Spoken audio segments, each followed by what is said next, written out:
You must remember this.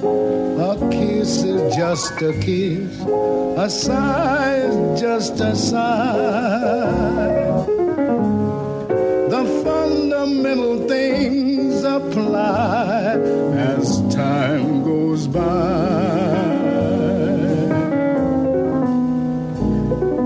And when two lovers woo, they still say I love you. On that you can rely. No matter what the future brings as time goes by. Hello, everybody, and welcome to another Redux edition of Directors Club.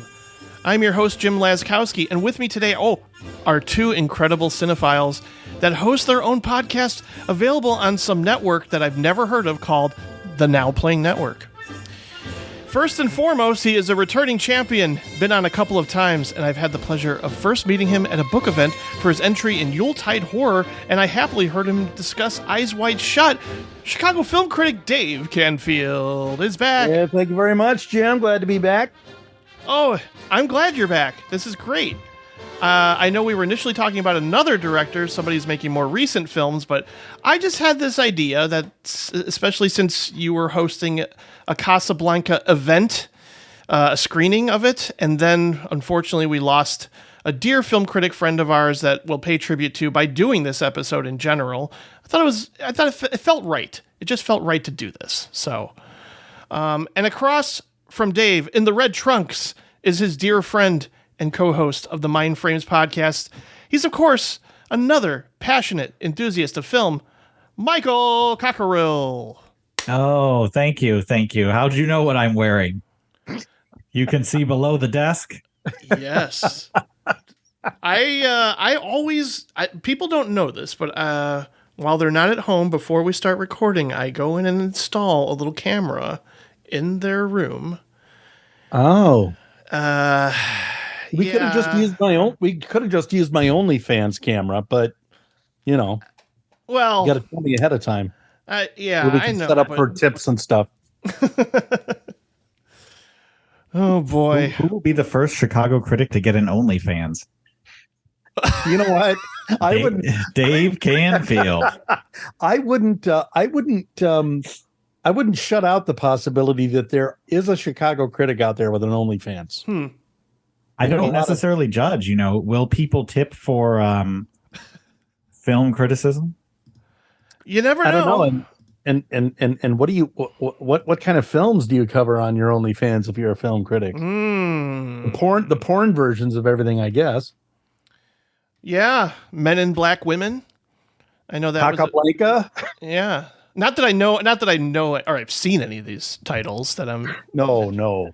I've never seen Interview with a Vibrator. You know. But I certainly would be open to. Yeah, onlyfans.com/mindframes. Oh, I just got 5 film titles I cannot say on our podcast. So Yeah. I'm going to dismiss my brain for a second. Go ahead. Yeah, that can happen here. It can happen. There's usually digressions, as there are on your mercy. wonderful show. The one-liners flow. Mm-hmm. Sometimes they turn into 2-liners or 3-liners. You just never know. This is so exciting since it's been a while since all of us have sat down to talk together. I remember having a wonderful discussion about one of my favorite directors, Kelly Reichardt, or Reichardt. I still don't know. I should find that out. I should hear it pronounced to know for sure. But we had a very moving conversation with First Cow. And if you want me back for her latest, I don't know when it's opening. Like I figured that was going to be one of those end of year titles that would pop up. What's her latest one again? It's called Showing Up with Michelle Williams. Surprise! Wow. Yeah, I may have seen something for that, but this may be the first time hearing of it. I don't know if it's going to be one of those surprise awards contenders or not. If they're just going to wait till next year, but they're doing that with a few things. The Sun. With Hugh Jackman is now been pushed into January, which I thought was an odd choice, given how strong it was.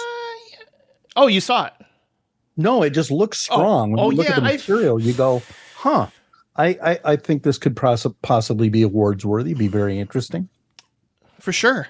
I don't know if I've heard good things about performances, maybe not the film. I don't know. It's one of those cases where I don't know what films count for what year anymore sometimes. I know. Like Portrait of a Lady on the Fire was the first one I remember going, okay, what year is this for? Yeah. Because I saw it the year before and people were putting on their lists and then everybody was putting on their list for the following year. So I don't know. I don't know what's going on. That was an odd transition. Yeah. I feel like we're still doing that here and there. Oh, yeah. And I really wanted to get this episode out before awards season because, as you know, around post-Thanksgiving, we kind of get overwhelmed in the best way possible. Yep. But for today, it is kind of a bittersweet gathering where we're here in memory. There's been a number of tributes, and I know there's still going to continue to be a number of tributes to our dear friend and colleague, Mr. Sergio Mims. And one of Sergio's favorite directors was indeed Michael Curtiz. So I thought we'd all have, a discussion of our own on a couple of Michael Curtiz films in particular. Of course, the classic Casablanca. And another favorite of mine that became a favorite when I talked with Sergio for the first episode was 6 years ago, which is crazy. But I discovered a film called The Breaking Point. And I wanted to sort of highlight with both of you how special that film is for sure. I encourage everyone to go back and listen to the other Curtiz episode because you get both Patrick and Sergio. But I don't know. I really like doing these Redux episodes because we get two completely different perspectives and takes on a particular filmmaker. So I think this is exciting, even if people have heard, Sergio's voice in. And it's something it's something to keep your your listeners in mind of, because let's face it, what people said about Michael Curtiz 10 years ago might not be what people highlight 10 years later.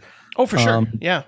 And I think that, not only does an opinion change or an assessment of work changes, but just the things that seem more timely about people's work changes. And it's not like, anybody's going to offer the last word on anything. Kind of the mark of a good critic is trying not to do that, I think. But I'm really excited to jaw about this guy.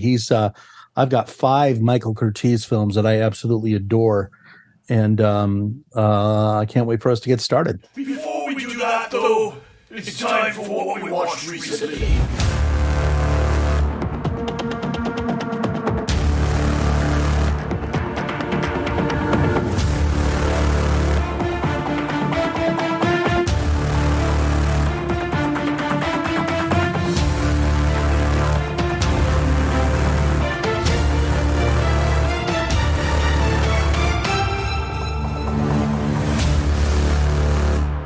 Yes. Before we launch into the Michael Curtiz discussion briefly, I do want to ask each of you if you've seen something recently that isn't Michael Curtiz related that you want to highlight. Honestly, I want to hear all about RRR, and I've yet to see it, and I am truly saddened I could not attend that screening that it seemed like everybody on the planet went to at the Music Box. But either of you, if Michael, you want to share your thoughts, of course, because you saw it as well. I'm very curious to know more about this because I've only heard bits and pieces about it, especially the tiger fight. That's what I always keep seeing pop up in terms of the images. So I will see it soon before the end of the year, without question. What to say about RRR? I know Dave's gonna love it, and I like it a lot too. So I'll go first. Supersede him, throw us a little wet blanket on for it. It's a lot of fun, especially if you see it in a crowd of really enthusiastic supporters. As anyone will know, they have multiple centers of film in India, and this is a film in the Telugu language, from South India. I forget there's like Uttar Pradesh, and there's another state where they speak that language. And so these are stars and a director who are very well known in that people grew up with them. The person sitting next to me said, I grew up watching his movies. I can't believe I'm here seeing him. So you get a very visceral and raw reaction from the crowd. And I think that seeing it outside of that environment might drain some of the magic. So if you can go see it, maybe like on a Friday night, if you can find a screening, I don't know. AMC sometimes does the screening of these Hindi, Telugu, Bengali, sometimes movies. If you can find one of those and it's pretty full of people who speak that language, that might be the best way to reproduce that magic. And that magic kind of lets you overlook the, it's kind of like a soap opera. It's got a lot of CGI. They can't use real live animals in untamed wild animals, I should say, in India. So it's got a lot of CGI going on. It's epic. It's long. It's a lot of fun. It's got elements of like Indian nationalism and Hindu nationalism, maybe. So it's a very complicated movie that's about the past, but of this time, and kind of says a lot about modern India, but mostly for fun. If you can get to it in an environment where people are going to have that deep connection I talked about, that would be my recommendation. If you watch it at home on Netflix, I think a lot of that is going to be robbed. Yeah. Well, this is definitely one of those cases where I'm hoping, because it's getting so much acclaim and awards consideration, or at least, making a lot of year-end lists, I would hope that, maybe they will give it a wider release and make it more accessible for everybody, because I'd be down to see this in a theater as opposed to Netflix. And maybe that's why I was like putting it off, because I hear it's this epic and I'm like, well, I'm sorry I missed the Music Box screening, but I'm hoping there's going to be more. Dave, what did you think of RRR? Well, number one, I was super excited that Mike got to go with me. I have a personal connection to the film in that a friend of mine, Josh Hurtado, has been very instrumental in trumpeting it. He's one of the people out at Screen Anarchy, colleague of mine, and he specializes in Indian film. In fact, he just launched his own distribution company, and I am guessing he's going to be working hard to get more Indian film over to the United States. And he could not be more excited about this film. He's been traveling around with the director and his own family to various screenings around the United States, watching audiences just erupt and go crazy. And what we mean when we say that is, at our screening, people booed the villains, they cheered the heroes, they clapped during the to the beat of different songs, and they just could not have been more involved in the film. And it isn't a kind of I want kind of call it a faux epic film, because the CGI in the film is very apparent and it gives the film a very stylized aesthetic, but I think that's very much on purpose and it's handled very well. And a lot of the bigger moments in the film are very metaphorical. So a lot of the use of animals and stuff has to do with the fierceness of the heart that craves independence and things like this. And, it's just an amazing 3-hour, roller coaster ride that just when you think you've got it all figured out and that's about it, this is what kind of movie this is, it hits you with another aspect of itself. I think, this is a movie that has some genuine sentiment in it. It has two pretty beguiling love stories. It's got an extremely touching story of friendship, and it is about the Indian fight for independence. And it's just a big, cartoony, heartfelt, intense, fun time. So if you can see this with a crowd, go see it with a crowd. It's interesting when you talk about why a film kind of connects with people all over the world. I think the director Rajmouli is also very shocked by this. But I think this film comes along at a time when people just want to see raw, pure goodness, sacrifice, friendship, attached to the idea of political freedom, and attached to the idea that that nationality doesn't have to be synonymous with corruption. And so, this is definitely finding an audience in different parts of the world that really want something to cheer for and feel good about. And I think it does have the potential to be bigger. And That's what I'm hoping. Get a bigger release, I think it might actually benefit from it. Yeah, it doesn't sound like a downer like we get like a lot of those around this time of year. And it sounds like the themes in it are universal and relatable. So that makes me look forward to it even more. And certainly I'm glad that people also got a little taste there of hearing Mike and Dave talk passionately about film, because they do that so well on their own show, Mind Frames, which I hope everybody subscribes to. Yeah, it's so great. It's pretty much monthly now, right? You just Oh yeah. Yeah. No, that's great. I seriously enjoy just about every episode, even when I disagree, which is rare, but still. We'll forgive you for that. We'll forgive you for being wrong. It's hard to be wrong in the world. I love the Directors Club too, but our podcast is not always a love fest. Sometimes there's fighting, sometimes there's panning of films. Yes. Usually we do films we love, especially since we've gotten less regular. But we're becoming regular again, and with award season coming up, I'm sure we'll be arguing. One of our most passionate arguments, probably our biggest argument, was actually over a character in Knives Out. So we'll see if we can replicate that for when we get to see Glass Onion. Oh, I'm excited for that. Am I mistaken? Am I mistaken, Dave, that you weren't a fan of the French Dispatch? Oh God, no! I thought the French Dispatch was the nadir of Wes Anderson in every possible way. His aesthetic completely overtook the film, and his story was sort of disjointed and just didn't connect. None of the stories really connected with me.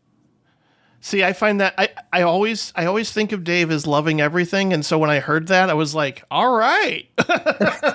I think I'm having a good influence on him. He watched that with me, and I was having a reaction during the filming. We watched that at my apartment, I think. Dave does kind of like everything, doesn't he? At first. Well, not the Munsters, and that will remain the lost episode of Mind Frames. Episode 62 is lost. That's correct. Yep. Did we hate that thing? Well, I'm one of those weirdos that doesn't like Rob Zombie movies in general. Like, I try, but I can't. I don't think that makes you a weirdo. I think that makes you pretty normal. Yeah, not bad. There's one that I like, and that's The Devil's Rejects, but everything else is weird. It is weird. And not in a good way. Yeah, it's weird how he's got the following that he does, but I am also not going to ruin other people's fun either. No. Something very different from RRR is a movie that I'm hoping everybody will catch up with, including you, Dave. I'm assuming this is going to be one of those surprises in the mail in the near future. It's a movie called After Sun. Yeah. Oh, wow. So it's right up there with the Banshees of Inisherin for top pick of 2022 for me. It's a very poetic movie. It's also kind of hard to describe because in terms of plot, there isn't a whole lot of it. There isn't a lot of incidents in it. It's more of one of those memory mood pieces that some people struggle with sometimes, especially when you think of people not connecting necessarily to something like Malick. But this is a little more grounded. This is a little bit, less dreamy or, graceful. It's more raw, but it's sort of all about just the mysteries surrounding the inner world of your parents.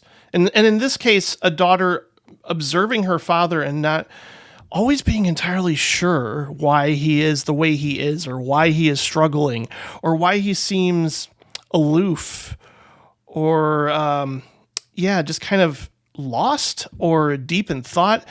He's not necessarily engaged with the world around him, and that also, sadly, sometimes includes her, the daughter. This is a debut film from Charlotte Wells, and it's clearly personal. She lost her father at a young age, and I think that element alone will hook me in, because I think when something shocking like that has happened to somebody, as it has to me, there is this sense of deep feeling that never goes away, like feeling, I wish I could have known everything about this person that gave me life, this person that I was closest to in some cases. And I think this film sort of captures that, and it's kind of hard at times when you think about, I didn't get to know why my father was the way he was, in like we never had that in-depth conversation about emotion sometimes, and I think that this film is more of like an observation of what that experience is like. There's a lot of ambiguity. Things aren't always spelled out, but it sort of culminates into this stunning beauty and grace, and it really worked its magic on me as it went along. And there's two very memorable uses of pop songs that are forever seared into me. And I don't want to spoil them, because I think they're popular songs, and certainly they've been used before in other films, but there is some magic to experiencing them fresh when you watch this movie and you go, oh, they're using this song. That's amazing. But yeah, and just the way it's filmed, it's again, very lyrical. Sometimes you're just focusing on a pile of books, or sometimes you see adult version of this daughter in a television screen reflection, or there's like these strobe dance sequences that feel a little reflective of what the father's internal state might be. So it's working on a lot. But you didn't like the film, right? I think I liked it. Oh God. It's I mean, again, everybody watches movies in this subjective way, so you bring yourself to this experience, and it's hard to separate that. And I always bring up the bias of anything about fathers is probably going to hit home for me.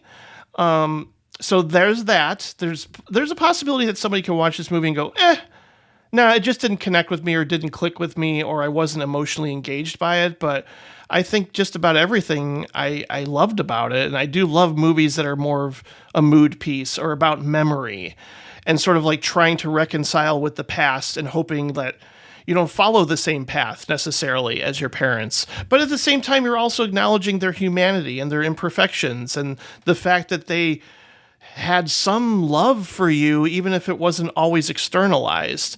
And I don't know. There's something lurking beneath the surface of this movie in a way that's even hard to summarize with one viewing. So it's one of those that I'm like, I can't wait to watch it again to see if I pick up on more details, because there's a lot to absorb. But it's very melancholic, but also very heartwarming at the same time. It's one of those sensory experiences I don't think you'll walk away from and go, I don't know if anything really clicked with me. But for me, everything clicked with me. I love this movie. And I can't remember the actor's name, but he's on that show Normal People, and a lot of people love that show. He's kind of the main star. Oh, Paul Mescal. He plays the father in this. And this is quickly turning into the After Sun episode. It sure can.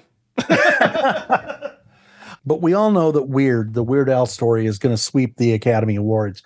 So it really doesn't matter if we see any other movies this year, as long as we see Weird. It's a weird movie. And I was mostly entertained by it. I don't want to be super critical, because I love Weird Al, and how can you not? It's our next episode, so you don't have to worry. Anything you say is going to be eventually drowned out by the absolute chorus of man love for Weird Al that we are going to throw out into the airwaves with episode 64. Well, I'm very happy to hear that, because the more love for Weird Al, the happier I am. I'll just say that I feel like it runs out of steam just a little bit, but most of it's hilarious. There's a pool party. That's all I'm gonna say. For those Mike, what are you looking forward to seeing? What am I looking forward to seeing? I am looking forward to The Whale. As you know, I think I'm the most looking forward to that. I do want to see Glass Onion. I have a lot of catching up to do. I will recommend... I'm keeping my options. I'm trying not to be judgmental. I'm trying not to make any judgments. I want to see as much as possible this year and not try to predict winners too early. I've ruined myself in the past, like The Menu. Like I don't want to avoid The Menu, even though I have reservations about it. I want to see it. Same for The Fabelmans. These are movies I'd usually be panning before even seeing. Like I'm so really not that interested in The Fabelmans, but I'm going to force myself to see it. The self-indulgent. It's good. What about what everyone always tells me every time he makes a movie that's in love with the 1950s and I'm always like, okay, I'm moving on. Just like last year with the remake. What was it called? West Side Story. West Side Story. That I did not like West Side Story. Okay.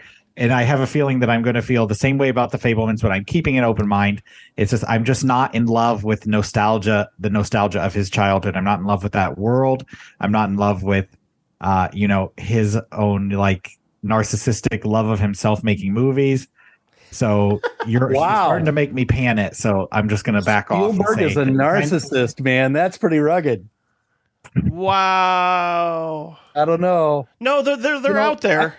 People, I detractors. I hear you, Mike. I mean, I think that, there's definitely been the Spielberg I like and the Spielberg I don't like as much. Now, for me, I would probably color myself very interested in the Fabelmans. My own thought is I hope it's not going to be too syrupy.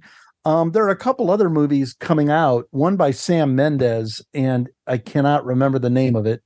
Empire of Light, and it's supposed to be great, and it's about the movies, and from what I understand, and Babylon, which also looks like a hoot, and has a lot of people in it that I like, and had a really fun trailer that is about Hollywood. So, I don't know. Some of my favorite movies are movies about movies, like Sunset Boulevard. So we'll just have to see. But I do think that there is a generational divide for people, and that's always an interesting thing for Mike and I, because we're just far enough apart in age that for me Spielberg was absolutely central to my movie going experience. Right at the peak of his, modern Spielberg. Does he get a pass for past Spielberg? No, he doesn't, and I don't like everything modern that he's done.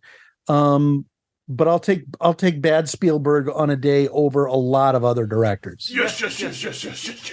I would agree with that to a certain extent. I mean, it's interesting though, because when I went to see the Banshees at the Landmark, 3 trailers in a row, the ones you just mentioned, Dave, The Fabelmans, Empire of Light, and Babylon, and I saw all these in a row, and I'm like, I get it. You love movies, filmmakers. Yeah. I get it. And then the Nicole Kidman AMC ad. Yes, exactly. The magic of movies. Movies are dreams. I know. Movies will make everything better. But again, like, I'm not going to fully review The Fabelmans, but there are things in that movie that are literally from my life. And it was eerie. Like, I had the train set. I made movies with my friends. See, like, again, nostalgia can sometimes work in its favor, especially when you've experienced it directly yourself. Like, you kind of immediately put yourself in the movie screen and go, oh, I did a version of that. I understand where this character is coming from. But you could call it masturbatory if you want. I mean, certainly detractors of of when filmmakers become very indulgent. I understand that feeling, and I know there's going to be people who don't like the Fabelmans. I think it's sort of, yeah. For you Spielberg fans, you're going to love it, and if you have reservations, especially about modern day Spielberg, you probably won't. And I understand both sides, to be honest. Absolutely. Yeah. But we can move on now to the filmmaker that we are discussing on this episode of the Directors Club podcast. And his name is Michael Curtiz. Play it once, Sam. For all time's sake. I don't know what you mean, Miss Elsa. Play it, Sam. Play as time goes by. Oh, I can't remember it, Miss Elsa. I'm a little rusty on it. I'll hum it for you. Da-da-da-da-da-da. Da-da-da-da-da.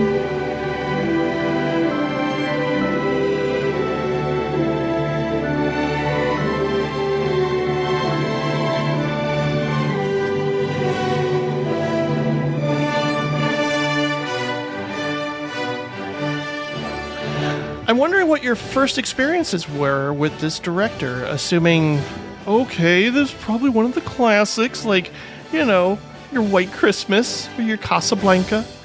We'll start with Mike since he's new to the show. I'm wondering about your background, too, in general, Mike. Like, what made you fall in love with movies? And then you could sort of talk about your first experience seeing a Michael Curtiz movie. You know, that's a good question. I'm not 100% sure I know the order in which I saw them, but I think it's a safe bet that I saw White Christmas or Casablanca first.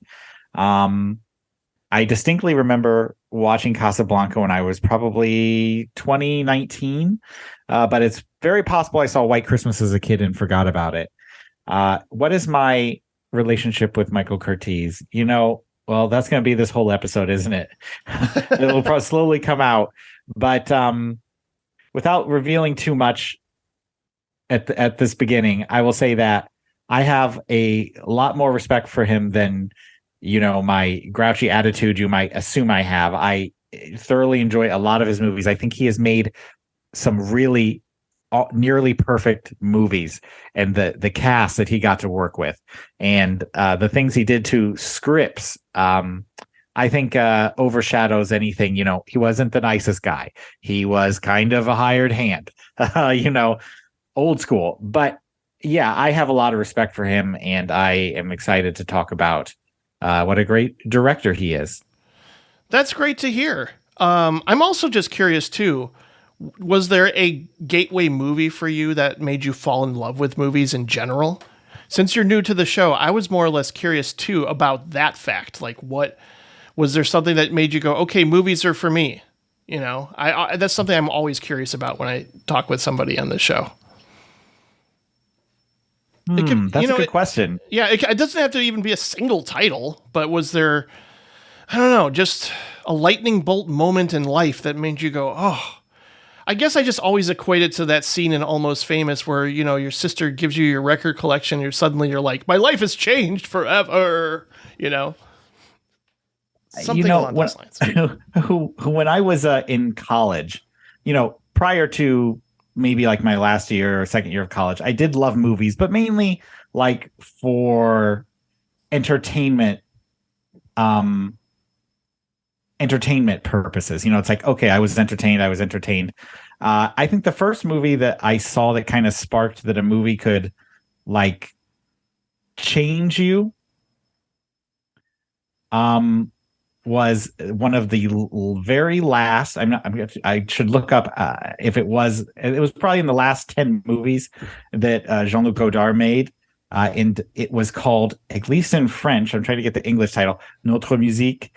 And that movie like has a very an ending that is you know, not easy to decipher, and that was kind of my first window into like a movie could say something less direct than say a very Hollywood clear cut They didn't have Marvel movies back then, but Hollywood clear-cut blockbuster, which some of those are great too. But I think Notre Musique by Godard was like the first one where I saw like, this is my introduction to art house film.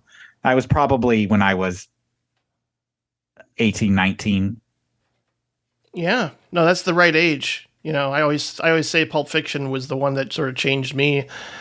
Like it was just like, okay, movies are more than just entertainment, because before that I did love your Spielberg movies and Back to the Future and all that, of course, but something about Pulp Fiction, it sort of transcended space and time. It was just like, what are movies could do this? But yeah, no, Godard is a great gateway filmmaker into the art house scene for sure. And as a matter of fact, guest co-host Bill Ackerman he's not as intimidated as I am. I am very intimidated to do a Jean-Luc Godard episode. He's doing one early next year. I don't know how long that episode will be. I think you need to do 3. I don't think you can do one Jean-Luc Godard. You're right. Yeah, not bad. Yeah. I think you need to separate them because like the late period, the communist period, and the 60s, which is what people most think of. I think those all deserve their own distinct episodes. But you know what? Do what you can. Maybe make it 5 hours long. Yeah. Yeah, I'm excited for that. I'm a fan, but again, that filmography. I love his communist period. Like the early 70s to like mid 70s. That's like, I love those films. Oh, I can see that for sure. Oh boy, Dave, you're a little bit older, but you're young at heart, as we all know. When did Michael Curtiz? When did that name come into your life? It's funny. Like I mentioned before, I have about 5 or 6 Michael Curtiz movies that are movies that I go back to over and over again. And he was a guy who worked in almost every genre. But at the time when I was growing up, there was no cable. There was no, videotape or VCRs. And so when a film came on television, that's when you saw it. And then it would leave, or it would come in the theater. That's when you saw it. And then if you were lucky, you might see it again chopped up on TV. And so movies, were more of a magical thing for people who were really affected by them. Oddly enough, I think the way that movies affected me the most early on was sort of a graduation from television. Television in my day was very episodic and very hyperactive, and there was a lot of silly sort of things on the air. Comedy tended to be very broad, and Looney Tunes and Three Stooges were on all the time. And that's kind of how my brain worked. I was a hyperactive little kid. But then I started seeing movies that were, and movies were these things that took longer. And so you could sort of drench them in atmosphere. And I think about the time I first started to notice movies was when I started having nightmares as a result of watching them. And so, these were movies that I would see on television, like creature feature programming at late at night, like The Mummy with Boris Karloff and things like that. And I think that for me, movies became something that was about something deep and real and undeniable. That the things that movies, the thing about being able to drench the movies in atmosphere gave a sense of urgency to what you were intuiting from them. And so I would definitely have really deep emotional experiences watching films. Oddly enough, I didn't come to Michael Curtiz until later in life.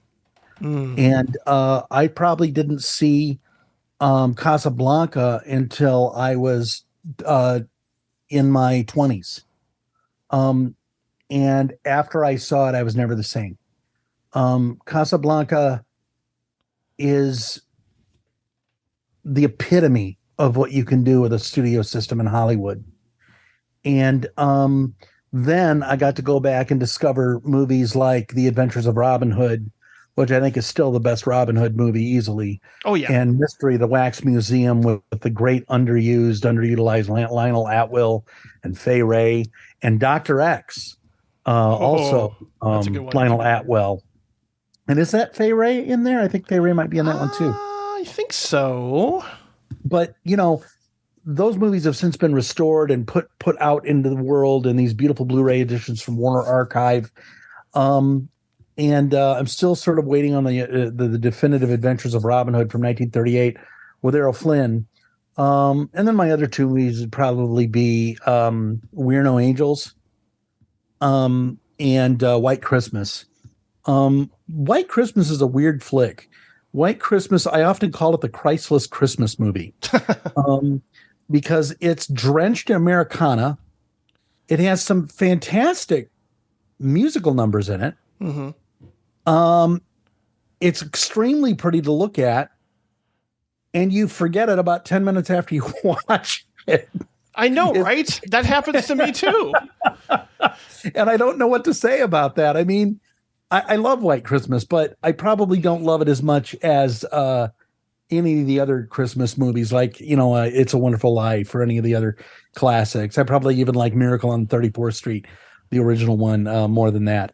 We're No Angels, on the other hand, to me, it's kind of the conglomeration of everything that Michael Curtiz did well. And I was introduced to We're No Angels when I was living in a Christian commune in the inner city of Chicago.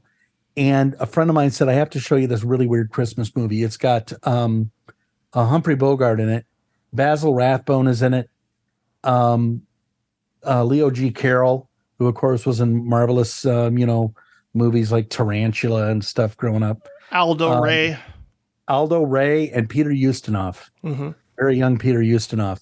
And it's about three escaped Devil's Island convicts who decide on their own to help out this struggling businessman and his family, so that the wicked uncle doesn't take their store from them that they used to make a living. And everything in it is very arch. There are deadly poisonous snakes and murders, and the whole thing couldn't be more heartwarming. It is a weird mix of all the sort of little things that Michael Curtiz did during his career. That said, Casablanca was probably my first exposure. And and I've seen it many, many times since then, and I've screened it for many crowds since then. Yeah. Well, you mentioned We're No Angels, and I got to say that the reason why I went back to it was because of the remake. And the remake was not good. Surprise. No, it's not. It's so weird because I think I might even said this on the last episode, but it's just strange to me that movie is not good, with De Niro, Sean Penn, written by David Mamet, directed by Neil Jordan. And it's not good. No, it's not. It has none of the charm or heart or fun.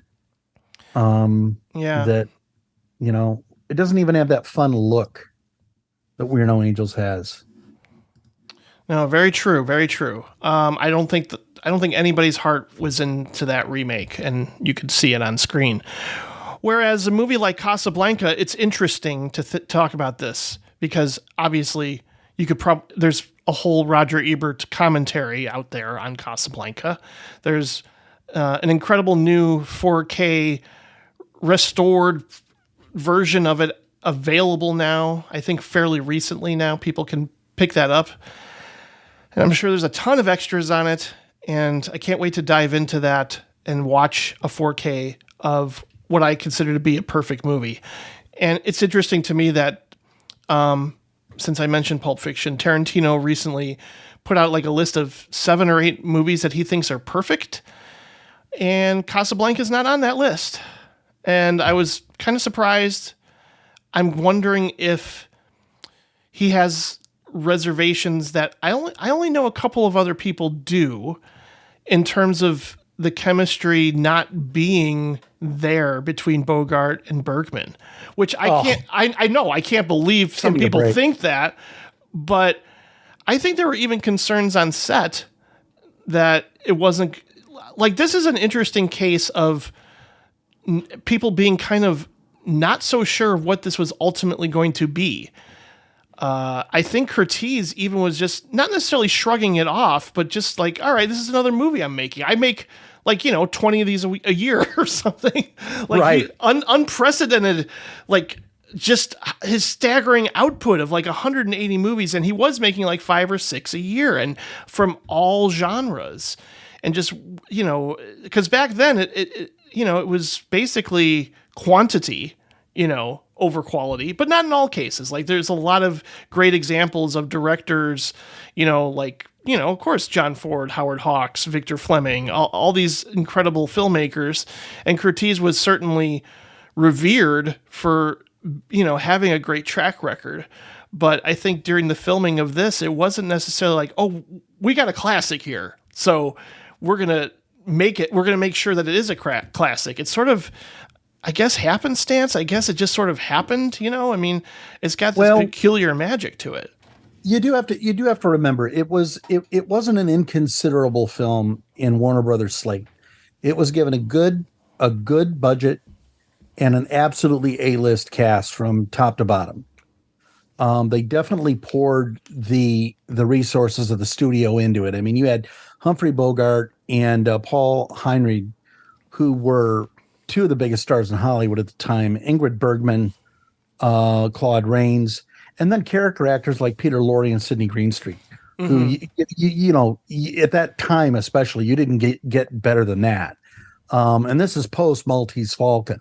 So, that cast tells an audience right away exactly what they should expect in terms of quality and the compelling nature of what it is they're going to be watching. The special effects in the film are great. The editing and the way it's shot is, to my mind, very A-list. And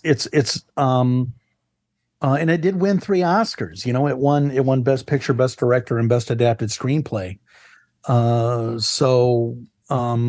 fact, the cinematographer was Arthur Edison, and he, did The Lost World, The Old Dark House, The Invisible Man, The Maltese Falcon, The Thief of Baghdad, All Quiet on the Western Front, and Frankenstein.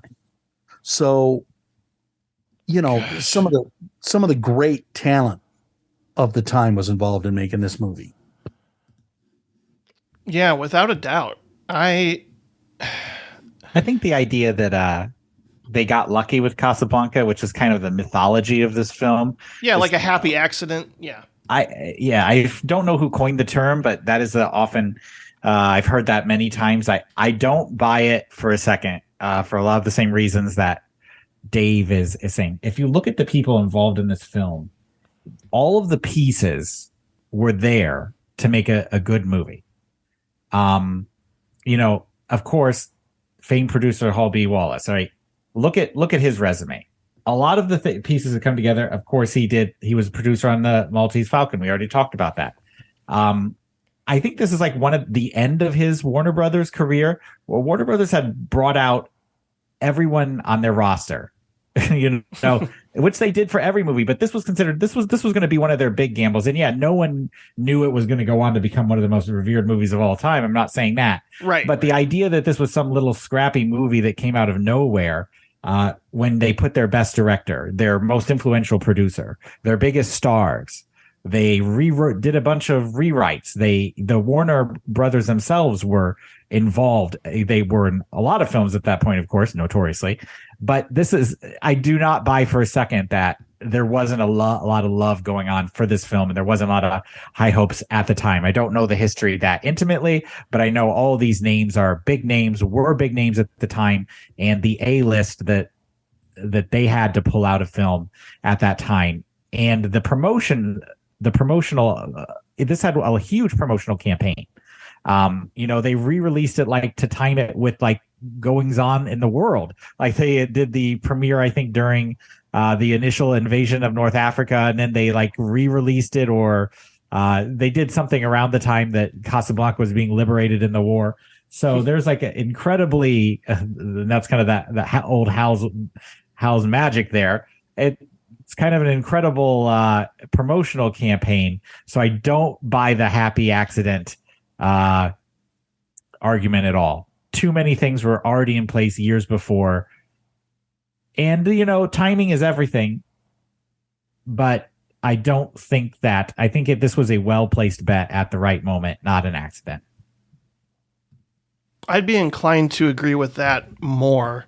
It just seems like you're right. There's like this mythology surrounding it that people want to perpetuate and believe like, oh yeah, they weren't really thinking too much about this movie while making it. They just sort of made it and it just sort of happened, I mean, it's an interesting idea. I know they originally wanted another very prolific filmmaker, William Wyler, to helm this project, but he was unavailable at the time, and Curtiz just had already cemented a reputation. I mean, he'd been directing movies since the 20s, if I'm not mistaken, and just kept going and going and going. Like, I think he'd been directing movies since the teens. He came to the United States in 1926, I believe. He had a silent career. That's right. In Europe. Yeah. And 1912 was when he started making movies. He did 49 years of making movies. Yeah. And certainly he would even say that he was addicted, to just making movies, and it was just something that he had to do. And again, as we mentioned, not the most pleasant guy to work with. Let me respond to what you said about Tarantino. Tarantino was in the news, as always, recently for saying, he won't do a Marvel movie because he's not a hired hand. I don't need a job. And he said that. And you notice that you said he didn't include Casablanca on his list. I am not surprised at all. Tarantino pours his soul into his movies. All right. His movies are an extension of himself, of his personality, of what he likes. Right. Now, I'm not saying Curtiz was just showing up and cashing a check, but Curtiz was not a director in like the auteur sense like we think of today, or that has come to dominate. He was a director, kind of like a CEO of making a movie. And you'll notice that a lot of people at that time might have considered, different character. Like the director had not firmly cemented themselves as like the principal artistic force behind a movie. They pretty much had, but a lot of respect would have been going to the producer at that point. And I think you mentioned Roger Ebert's commentary. He's pretty adamant that Wallace is more important in the making of this film than Curtiz. I don't know if I agree with that. I don't know enough to have an informed opinion, but that's his opinion. And we're well into the period of the movie star at this point, and the glamour period of Hollywood films. And it's really interesting what you're bringing up, Mike, because I think that there were a lot of great directors that arose out of this period. And you think of John Ford, you think of Frank Capra, you think of Billy Wilder, and obviously I'm blanking, Cecil B. DeMille. Take them out of the picture, and you take away a large chunk of what made Hollywood this period so memorable. But I think that you also have a sense of Hollywood as a business that wasn't quite present in, say, the 1920s. You think of Erich von Stroheim being, publicly embarrassed over his treatment of the actors and his over budgeting on greed, and basically more or less screwing up his career. It takes a lot to maintain a presence in Hollywood at this point.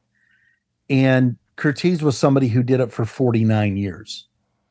He wasn't just, he wasn't just somebody that was along for the ride. Yeah, and I would agree with that. I mean, some people felt that way to some degree just because of how much he made. You know, like how could you maintain that level of quality for each and every film that you make? But he had this, clearly a reputation as kind of a harsh taskmaster who, never hesitated to yell or get really intense. And certainly he had trouble working, I believe, with Errol Flynn and other actors. But as far as I know, him and Bogart got along. But I think initially the fear was not being able to picture Bogart as a romantic lead, Well, and that came late in life to Bogart anyway. Yeah, no, yeah, for sure. And I think they took some risks, and again, I think what makes this movie really timeless is again, I think I probably used this terminology earlier, but universal themes that you can still, like, I mean, I'm sure, creating a narrative and having somebody like Joseph Campbell point out all the tropes and things that you come to expect in certain stories, or certain things that you've experienced, whether if it is unrequited love or you served in a war or any number of things that are mentioned in this film. What it comes down to for me is it's a story about striving for something meaningful and learning to be selfless, and accepting the fact that, some love isn't meant to be fully realized, and you should be grateful for even having just the moments that you shared together early on, even if they're not meant to continue. Well, yeah, and I mean those themes are juxtaposed against a group of characters who are all very problematic, and caught in very problematic situations. Casablanca is a very complex film full of complex human relationships, and ends with a murder at the end of it. And you can argue, wartime or whatever, and it's a Nazi, but it's sort of quasi disturbing the more that you think about it. The way that all these characters have to live on the edge of respectability and the forces in the world that are driving them to have to do that. And it makes you feel even a little bit sorry for Peter Lorre, Sure. And some of the other characters. I think that, it's interesting, that Curtiz did Yankee Doodle Dandy the same year that he did Casablanca. That's mind-blowing. That's range. That's just weird. There's Dave, when we get to the breaking point, he made 3 movies in 1950. Right. And I mean, it just, Mildred Pierce, I mean, The Seahawk, Dodge City, Kid Galahad, Angels with Dirty Faces. This guy made every kind of movie you could make in Hollywood up to that point. And it's funny because, I mean, what's the old quote? And people used to attribute this to Samuel Goldwyn, but it was really him. And he was chewing out an assistant because the assistant hadn't done something he wanted. And he said, the next time I want an idiot to do this, I'll do it myself. And, it's kind of a Leo DeRocher of the spoken word. Maybe he was just more comfortable behind the camera. At the same time, you have to think of a film like The Charge of the Light Brigade, which he did with Flynn. And it would be really interesting to see how his relationship with Bogart was shaped by his interaction with Errol Flynn, because Flynn went after him for using a device called the Running W in Charge of the Light Brigade that killed 25 horses. That's right. For a single shot in that film. And Flynn was horrified and went public with it. And then there were all these laws passed about what you could do and not do with animals on set. And they made movies after that, but they weren't friends anymore, and they didn't speak much except when they had to. So there was probably definitely a softening that had gone on in his life leading up to this.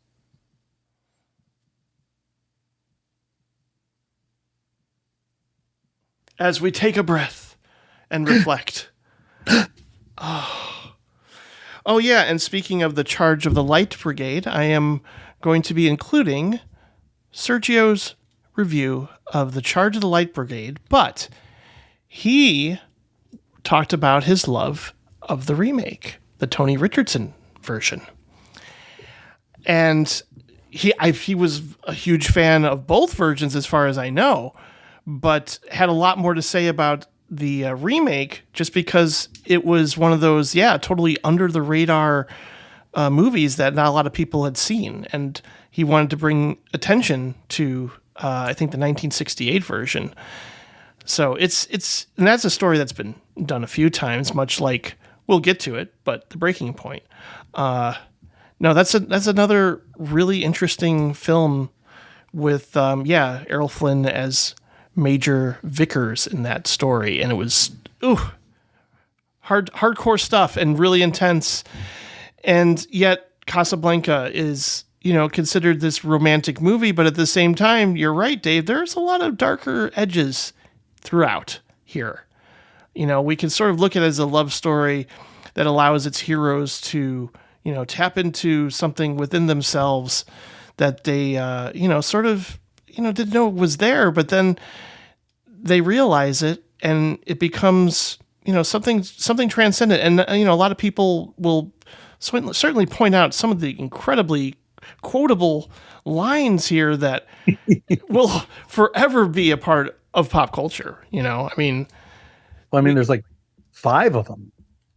Yeah. At least. This is the beginning of a beautiful friendship, I think, between all of us. Yes. I think this is the beginning. Round up the usual suspects. Yeah. We'll always have Paris. Here's looking at you, kid. Oh, yeah. Oh, that's a good one. And then there's the one Mike says whenever I come over to his house, of all the gin joints and all the towns in all the world, he walked into mine. And, that quote right there, it's like I was trying to think of, why does, to me, White Christmas, I know we're just kind of going all over here, but why, no, why is White Christmas so dated when I watch it? And why does Casablanca feel so timeless? Oh, I know, right? And I think the reason is, I was talking about that quote, like all the ginger joints you can walk into. It's the mystery of the locale, the mystery and the mystique of the war as a background. This love story that is kind of just a slow, just like a slow boil.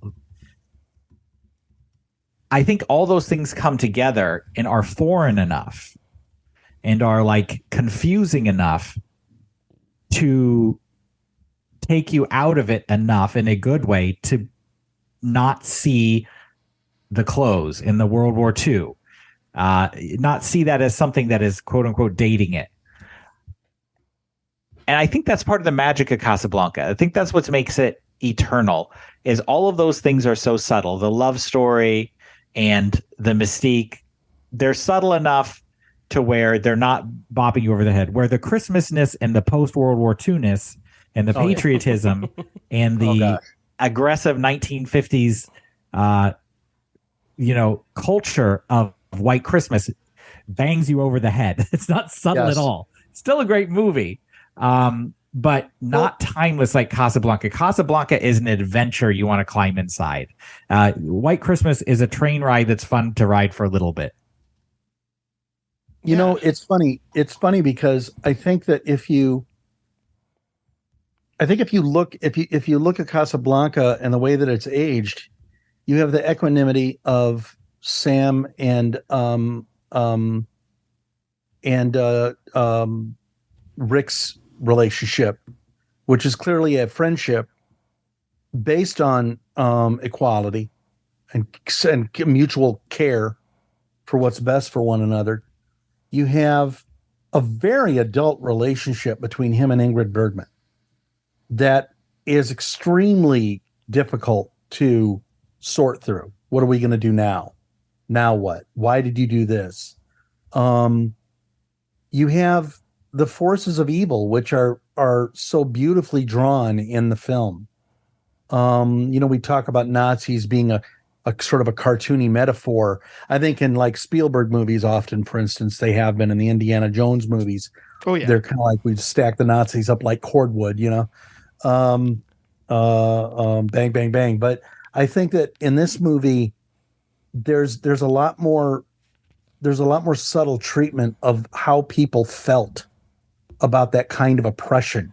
Mm-hmm. And I think that those are all things that are very, very timely today, and that people are still asking questions about and still, looking for. There are moments in this film, the waving, the singing of the French national anthem. When I screened this for Cornerstone Festival back in the early aughts, I made a giant French flag and put it on a dowel. And during that scene, we went out into the audience and everybody stood up and we all sang the French national anthem together while we waved the flag. And something you know like the that, words to the French national anthem. Wow, I'm impressed. We actually printed them and handed them out, and it was because the symbolic nature of that really has to do with standing against evil, and also the conclusion that Claude Rains and Rick, you alluded to this, Mike, of how both those characters come to the conclusion that they come to about what has to be done. And in the end, they realize the logical conclusion is now for them to go off and fight for the resistance.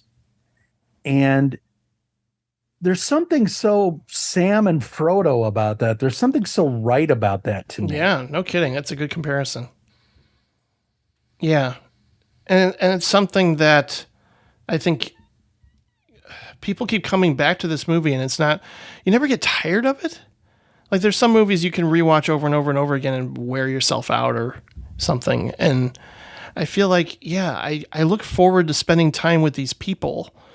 And it was originally based on a play, but it's still beautifully shot. I mean, certainly this is something that I remember even going all the way back to college with Mildred Pierce, just the film noir lighting. And some characters are introduced in shadow on the wall, or, when somebody walks into the room, you see them on the wall, and it's just like, and sometimes they're talking and you just see their shadow. I mean, just like interesting choices. I know we've said, and I think Mike alluded to this, the fact that he may not have been an auteur, but he had stylistic touches and flourishes throughout all of his movies that you can kind of go, I could see the same director making Casablanca and Mildred Pierce, even if they're entirely different genres. That's how I feel. I just notice things, especially when you watch a few in a row, you kind of go, oh yeah, I can kind of see that. But he was so comfortable doing all sorts of different things. And here it just feels like all the elements came together in the most perfect way that we keep going back to it for a lot of reasons. And certainly it should be a classic, and it's one of those movies you watch and you go, yeah, that makes sense. When I watched Citizen Kane, I understood why that was a classic. So I don't know. One aspect about this film that I think doesn't get talked about enough, or maybe it gets talked about too much. We'll see. And that is, when this movie came out and when this movie was being filmed, Casablanca was actually occupied by the Axis. And the war was still going on. White Christmas is post-war. Mm-hmm. Longest Day, post-war. All these World War II movies from the 50s that we think of as like of that era, even with those stars, with the same stars, are kind of post-war. The outcome of the war, and specifically the locale that it's filmed in, or supposedly taking place in, was not determined yet. So I think that adds a little bit of the mystique. The certainty of looking back is not present in the script. It is a movie that is rooted in a very present, fluid dynamic without the knowledge of which way it's going to go. Not that they were thinking the Nazis were going to win the war, but the Nazis in there, I think that plays into why they feel so much less cartoony. It's because the people who wrote this movie and were living it, to them, the Nazis were their contemporaries, and the Nazi threat was a contemporary threat. I think that's an interesting element, and might be why it also helps it be less dated or less cartoony or less 1950s-y. Well, it's full of people and extras, I believe, who even escaped actual Nazi persecution. And yeah, you can see the movie as being, about refugees. And I think even Paul Henreid was Jewish, and he was certainly labeled an enemy of the Nazi Party. It's like interesting that those elements play into this story, because we often look at Casablanca as this ultimate romantic, timeless melodrama, but it's got this exotic wartime backdrop that you can feel. It's very palpable throughout every scene. The actor that played the Nazi, and I feel so bad that I did not write his name down. But he, very famous film star. He'd played, it's Conrad Veidt. Okay. Yes. He played, he was the Cesar in Cabinet of Dr. Caligari.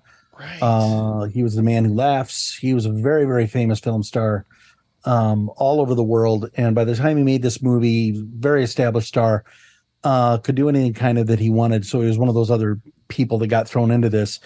And he made the option to play the Nazi villain as arch and awful as he could, and did that a few times around this period of his career, specifically because he thought it would give people something to hate about the Nazis.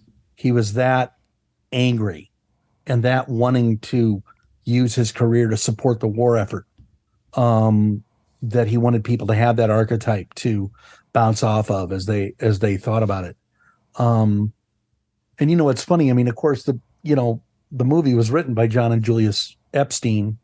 There's another person quoted on it, but none of his changes made it into the film. It's they were adapting the unproduced screenplay Everybody Goes to Rick's, and John and Julius Epstein wound up writing the film. Kind of a side note: Jack Warner, the head of Warner Brothers, hated them.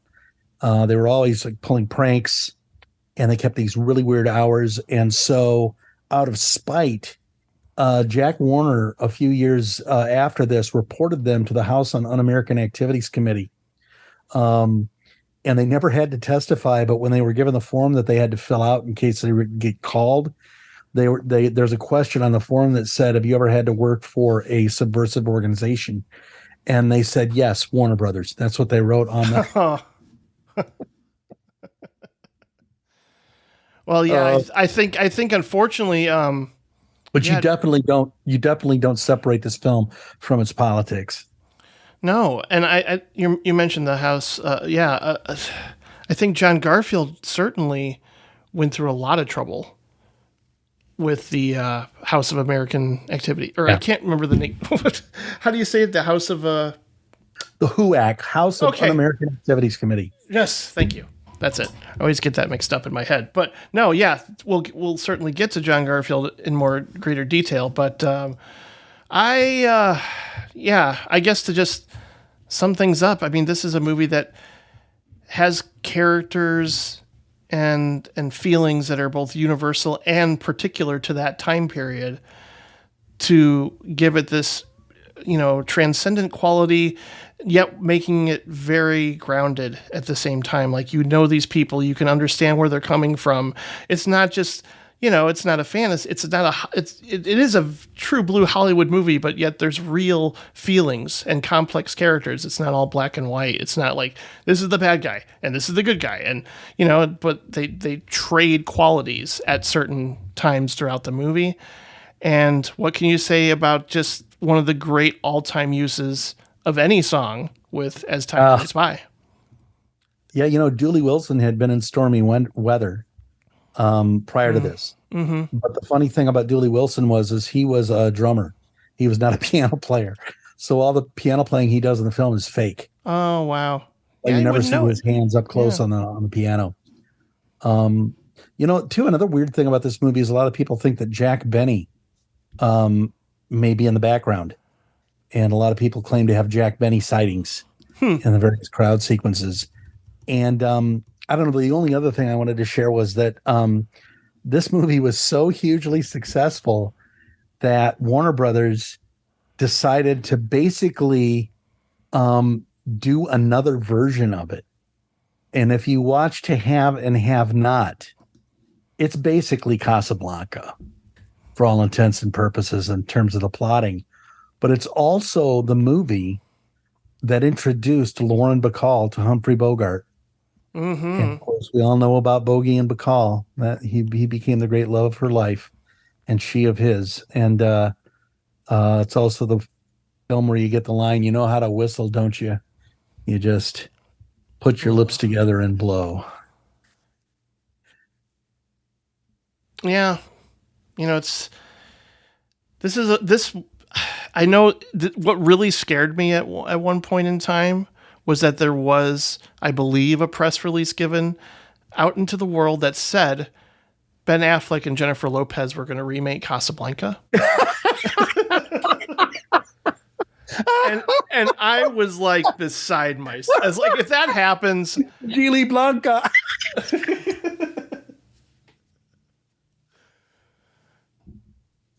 But Affleck was the bomb in Phantoms, yo. So yeah, he should be in Casablanca. He should be in the remake. Sure, let's do that. Oh gosh, I know I don't trust them. No, I think if you're going to redo this, you cast Danny DeVito in the Peter Lorre role, and you get you replace Sam with Barney the dinosaur, and then I think what do you do? I think you get Megan Trainor and her husband Daryl Sabara, who was in the Spy Kids movies. Okay, I think you can do the Bogey and Bergman roles. That works for me. Yep. Nope, this is a wonderful film in every way, shape, and form, and I wish I could have seen it on the big screen with you, Dave. I'm sorry. Yeah, it was hard not having anybody to cuddle, but you know. Oh, you saw this when it first came out, Dave? That's something Sergio would say. So that's my ass theater. Yeah, no. Again, we're doing this in memory and spirit of Sergio, and that's exactly something he would say. He was there. He was there when this first came out, and yes, God rest his soul. But we miss Sergio. Yes, we do. Every day, there's a reason to think of him. Certainly, watching Tar, it was like his love of classical music. How can you not think of him? But yeah, clearly I wanted to just revisit Curtiz to hear what both of you felt about Casablanca, but also because I'm hoping that if there's a heaven that you can listen to podcasts up there. Wouldn't that be great? Yeah. I would like to think that would be my idea of heaven. Like, oh, I got all the time in the world now to listen to every podcast ever made. So that's why we can all, just download it now and it'll all be saved in a cloud. I just had to. Sorry. So, my second favorite Michael Curtiz film. Dave, you mentioned To Have and Have Not. I did. Which is based on an Ernest Hemingway novel. I held my tongue on that, because there's a lot of it's based on the same book. And it has Howard Hawks as the director. And the co-writer was William Faulkner. It's like, in many ways, if you were going to pick a bet, I think it's truer to the book as well. If you were going to pick a bet on which one was going to be the hit, of course, Casablanca already came out, but you'd be like, oh, I'm going with To Have or Have Not. Of course. Yeah. Lauren Bacall. No one's arguing against that chemistry. No. I'm not arguing against the chemistry. I think Michael Curtiz's The Breaking Point is a better film than To Have and Have Not. You know how long I go to jail if they pick me up on this? 10 years. At least that, if there was evidence against you.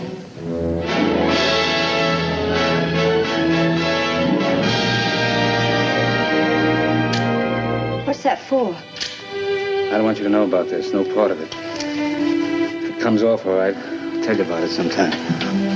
Yes, they say every man has a breaking point.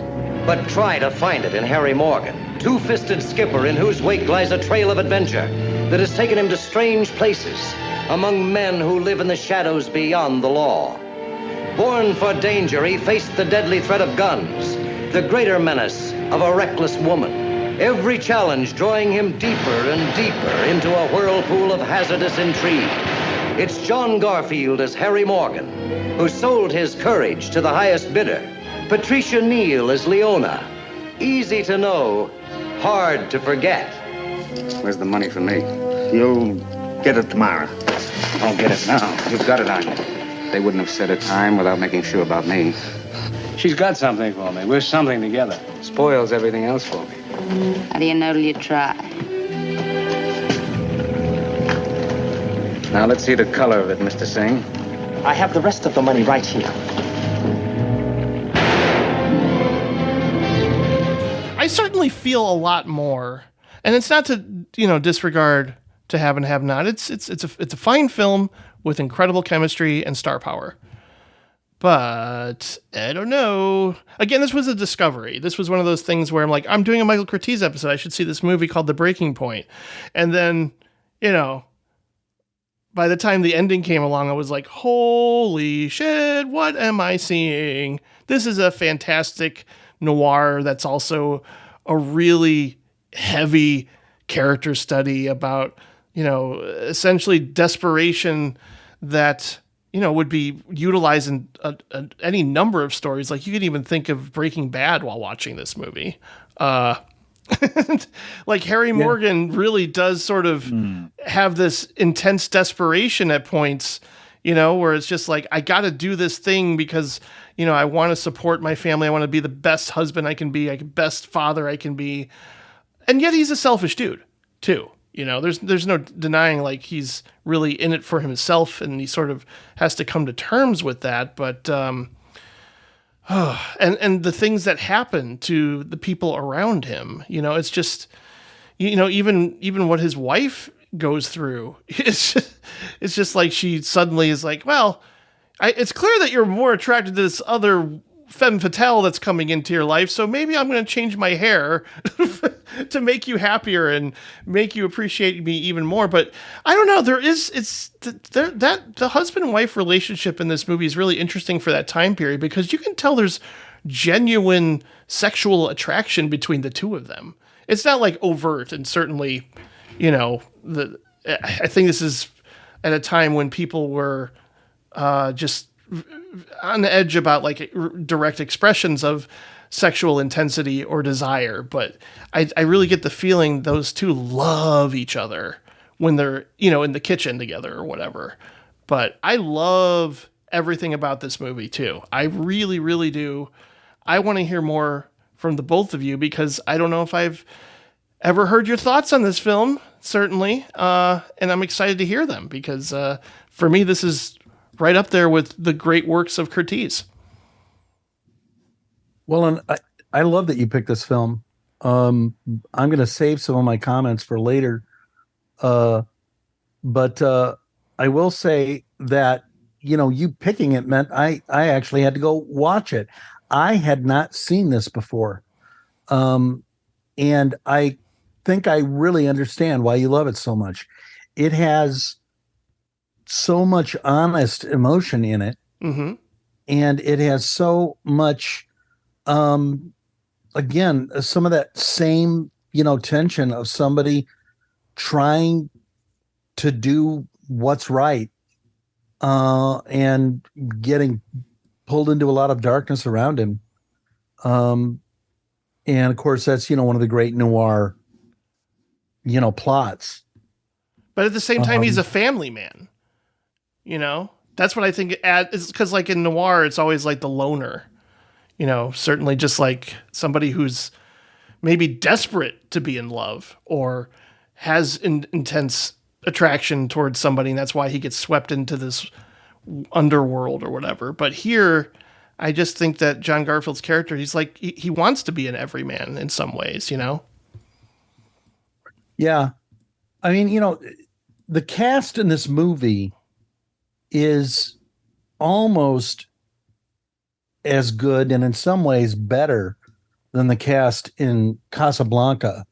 And to me, what makes me say that is when I went and I looked at the movies that were connected to this movie, almost every single cast member in this film was in other major films. I think the cast in this film, you've got the original Invasion of the Body Snatchers, Freaks, the Christopher Reeve Superman, The Day the Earth Stood Still, Kiss Me Deadly, Wow. The Postman Always Rings Twice, On the Waterfront. It just goes on and on and on.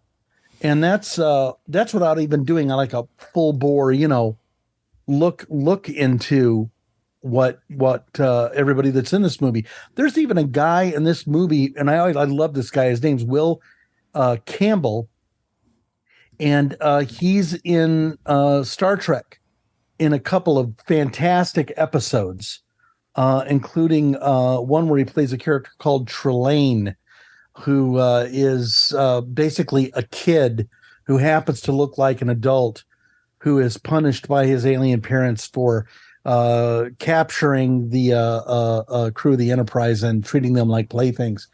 So, just a lot of recognizable faces and a lot of cultural history attached to what's going on in the film.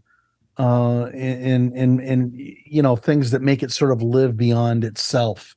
I'm really surprised it's not more well known and more written about.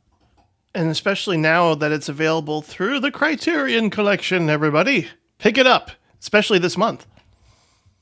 Mike, what do you think of The Breaking Point? Yeah, so we can move on from that other movie that's based on the same book. What did I think of it? Well, I'm just still floored by comparing this cast to the cast of Casablanca, Dave. I'm sorry.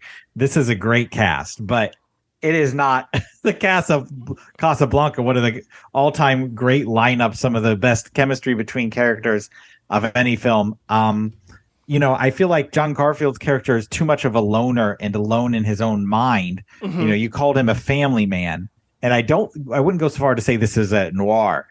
He's not a rebel out there on his own, but he is drifting away from being a family man. Pun intended, by the way. Sure. Very good one. I approve.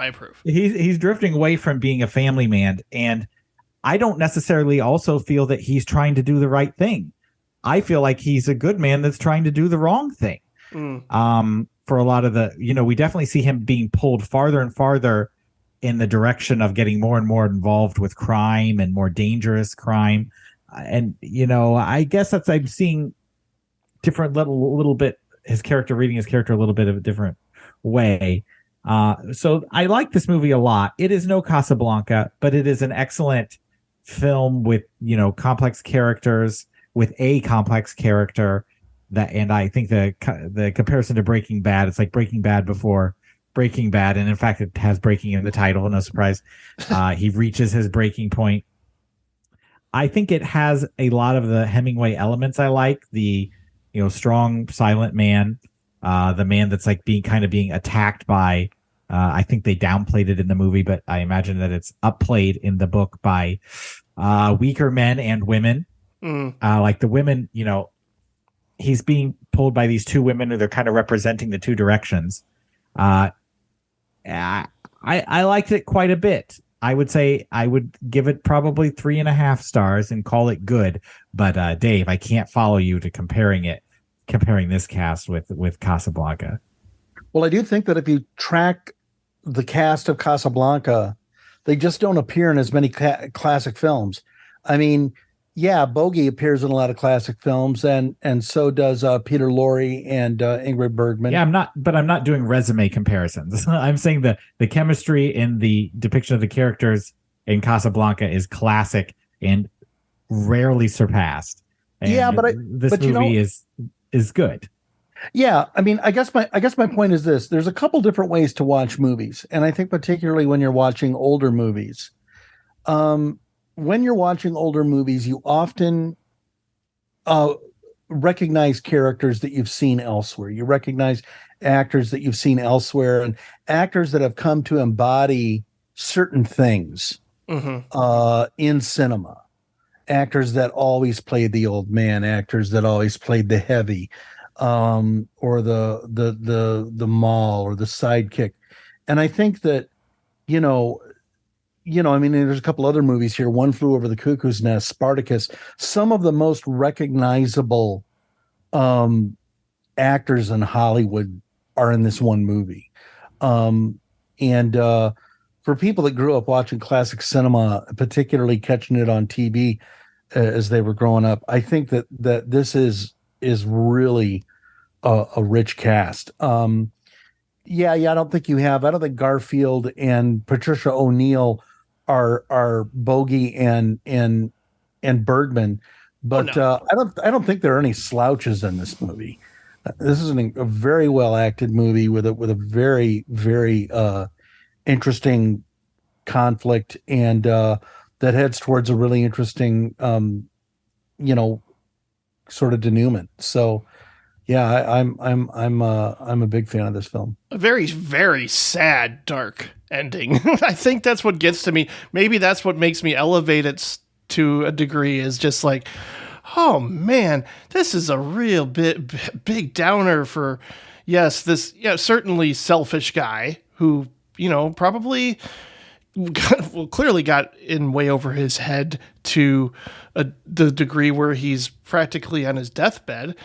And then, what happens to, the son at the very end? I'm just like, oh, I don't know. I feel like there's an extra emotion, like a punch in the gut with this movie for me, towards the end, that I think because when I see something from this era, sometimes I don't expect that level of darkness necessarily. But Garfield died 2 years later at the age of 39. Yeah. I know that's tragic in of itself, of course. And I'm going to talk about another John Garfield performance in film from Curtiz later on. I think he's tremendous in this movie, giving his character layers as opposed to, yes, I see exactly where Mike's coming from. He is ultimately selfish in a lot of ways. And he does seem to be straying from the path of the family man that maybe he hoped he could be consistently. But at the same time, Patricia Neal comes into his life. He starts to think he can be doing more and gain more, possibly just because, hey, he has a boat and he can do things other people can't. And he wants to hold on to this, source of income and adventure, and I mean, it's what he does for a living, is by driving this boat. And I just kind of am in awe of his trajectory, and certainly that internal struggle he's facing with, like, well, I could be this loyal, loving husband and father, but I'm so drawn to this other side. I'm so drawn to not just the woman, that the femme fatale that's seducing me for, whatever reasons, but he's gaining power. And I think stories about men, being corrupted by power has been done a lot over the years. But I think that this one is actually kind of remarkable in how much you get invested, again, like you mentioned, Dave, too, with a lot of the side characters, or even, I think Phyllis Thaxter, who wasn't in a whole lot after this, outside of playing Clark Kent's mom in Superman, she's really strong here. She really is. Like, because she could just be, the nagging wife or whatever, but no, she wants to be, supportive and loving and attentive, and yet at the same time, she's frustrated with him too. So I think Phyllis Thaxter is really special in this film as well. Yeah, I mean, she did have she had her day. I mean, I think she was in 30 Seconds Over Tokyo. Oh right, yeah, and she definitely did a lot of TV. And I think that's what's weird is, if you're like me and you're watching a lot of TV growing up, and then all of a sudden on the late night you catch a movie and you go, wow, I've seen that actress in X, Y, and Z. And then you get to discover her in a new way. It's a very rich experience of film history. And I do think I don't know. It's funny. I got to meet Patricia Neal before she died at a screening of The Day the Earth Stood Still. I was manning her autograph table. And of course, by this time she'd had a stroke, and she had long been, parted from Roald Dahl. She, was a fascinating person. And even at that age, I think by then she was 80 years old when I met her, or 81 years old. And she talked actually about all these different directors and people that she worked with. And what it was like. Yeah. She worked with everybody. And yet there was also that sense in which she really had to fight to survive. And you look at these actresses like her and Betty Davis and Joan Crawford that at least managed to survive to a large degree and continue working. But then you look at people like Phyllis Thaxter, who should have worked more and should have had more opportunity. I agree. And just weren't given it. Yeah. And I do think that the confrontation with the gangsters at the end is really intense. I'm assuming Scorsese is a fan. I don't know. Like, I'm not saying like he took the inspiration for the shootout in Taxi Driver from this movie. Clearly, every filmmaker is influenced by so many different things. And that shootout in Taxi Driver is something in of itself, kind of a miracle in how it's executed. But I don't know. I just I get really caught up in this movie in a way that, yes, I definitely get caught up in a really intense way with Casablanca as well. But again, you could sort of pinpoint what's going to happen, and maybe the tropes are there, but I just think that they're really well executed, and certainly just maybe the writing of Hemingway adds another layer to just the characterization throughout this movie. And again, I get really invested, and that ending image of this film really hits hard. Just knowing like, this poor Wesley's son is, not going to have a father anymore. And just him being enveloped by the fog or something. I don't know.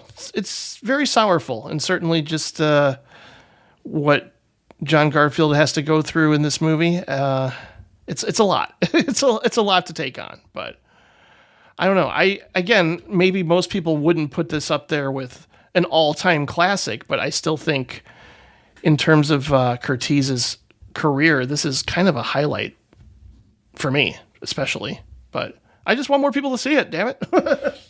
Especially now that it's on Criterion. I'm just kind of like, hey, if you haven't seen this, please do. It is interesting. It feels older than a movie from 1950, and maybe that's because the source material is from the 30s. Right. But it feels pre-World War II. Mm-hmm. It has like the judgment moralizing of the gray man of like a noir movie, even though it's clearly not noir. But a lot of the noirs end with like what I'm going to talk about. They kind of end with a dramatic battle between the bad guys and the good guys. Of course, interestingly here, this guy is judged and lose. Well, I won't spoil it, but it has a very interesting ending, and I think the ending is exceptional and great. And I think we've mentioned it many, many times. I think that's above and beyond the rest of this movie, and is an extremely haunting image. Mm-hmm. Oh yeah, and even just the scene of husband and wife. He just there's a sense of I guess existentialist futility to some degree. Why do you think so?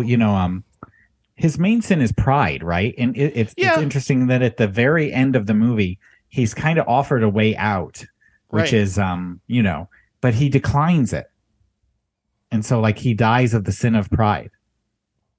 I don't think does he ultimately deny it. Because I think he eventually... My interpretation was he was refusing to do that thing that could possibly save him. I think in the end, though, he wanted her to be by his side, and he wanted to move on and not do that thing. Or, well, he did do that thing. I think he did do that thing. Like, he was carried away in an ambulance. Is he? What do you think, Dave? No, I my interpretation is very different. Oh, he's gone at the end of that movie. You know, I mean, we don't have to necessarily say we can do spoilers, but I mean, how else would you interpret that final ending shot? Yeah. Well, I mean, I think the idea... He's critically wounded, that's for sure. Well, yeah. And the idea, either way, of the kid being forgotten, the things that linger in your mind there, I think don't change that much either way. You're still left with a really problematic character who made a lot of bad choices, and probably realized too late. And you know, does the movie exist to judge him? I mean, I think it's part of the strength of Curtiz that he doesn't do that. Yeah. That the movie's bigger than that. Right.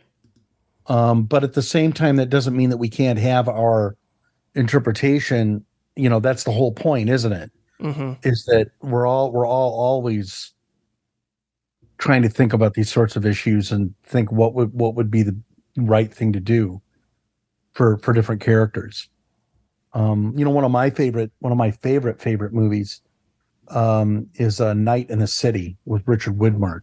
Oh, that's a good one. And he plays this wannabe fight promoter who finally, after years and years of ripping people off and running the small con, figures out how to do it right and tries to put together a real fight, and it proves his undoing.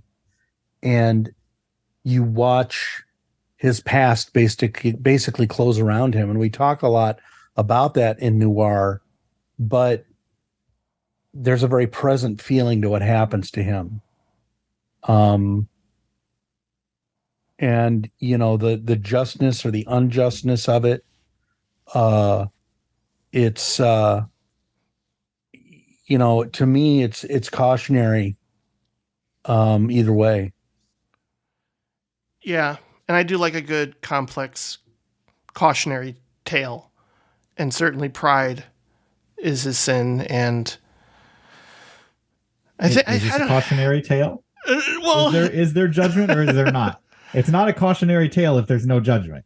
I would say there is no judgment, but there's ways to judge it. In other words, you can feel good or bad about his final choices, but they still leave the same place. And it still leaves you with an uncomfortable sort of ambiguity that I think is cautionary. Yeah, I would agree with that. And again, I'm not used to the ambiguity sort of taking, you know, front and center from this time period. I mean, there's clearly examples of that. And you can find those probably in a lot of Hemingway and Curtiz films. But usually there's like a sense of definite resolution. And maybe, you know, we're differing a little bit as to how it ends. And to me, I think that's a good thing in a way. Like, maybe, you know, I think we should go there because I am fascinated to continue this. Well, it's going to be super spoilery, but I mean, I don't mind having that interpretation that he's gone at the end of that movie. I just thought there's like she pleads with the Coast Guard officer that he's going to make it, that he's going to pull through, but we see him close his eyes, right? Right. I'm assuming that he could either be going to sleep or he's dead. Either way, you know. I mean, my guess is that he probably died, but part of me was like wants to be hopeful that he's going to survive too. Do you get a definite sense that he's gone at the end of that movie? Like there's just. Yeah, I get a definite sense that he's gone. Okay. Both in the reaction of the Coast Guard person and her desperation in the final shot. Mm-hmm. Like I don't see like it would be pretty. That final shot's doesn't give me a sense of hope for the future. Yeah, no, that's true. I mean, and also the final shot is about, you know, his dear friend, you know, his partner on the boat being gone for good, for sure. There's no doubt about that. And he, you know, now the son is an orphan, right? And that's a sense of tragedy right there for sure. Dave, since we're spoiling it, what do you think happens at the end of this movie? I'm just curious because I don't know. I could you read it either way? Well, you know, I'm always, I have to admit, you know, Mike, you talk about influencing me. Oddly enough, I think one of the ways I feel like you've influenced me more is in not necessarily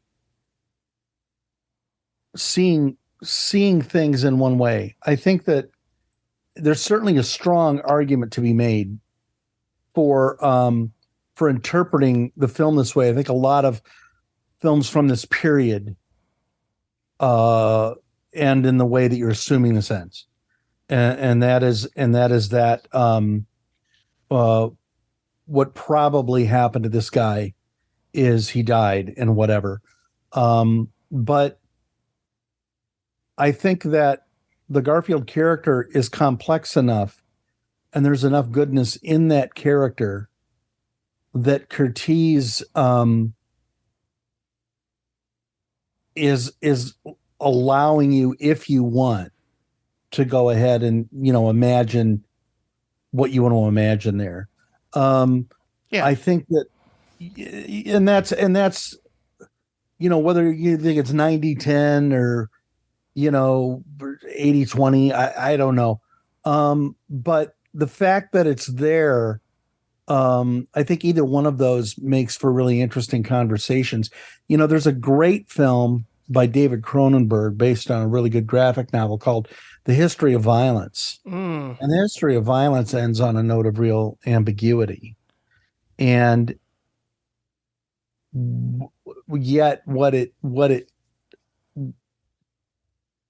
does is it shows you the awfulness of what someone has done and where their choices have led them. But it leaves the future open about what that's going to end up meaning. Right. And I think that, and I think this film, this film does that for me. Yeah, I respect filmmakers that make that choice to, I mean, I don't want to make it like this black and white choose your own adventure scenario of like, right. If you're an optimist, he lives. And if you're a pessimist, he dies. You know, I don't know. That's right. Yeah. I'm not saying I 100% know for sure because it isn't shown on the screen. But to me, thematically, tonally, image-wise, dialogue, body language, all of those point me to the direction I went in. But I think there is something to be said about that glimmer of hope that may be in that moment as well. I think that is an important part of that moment as well.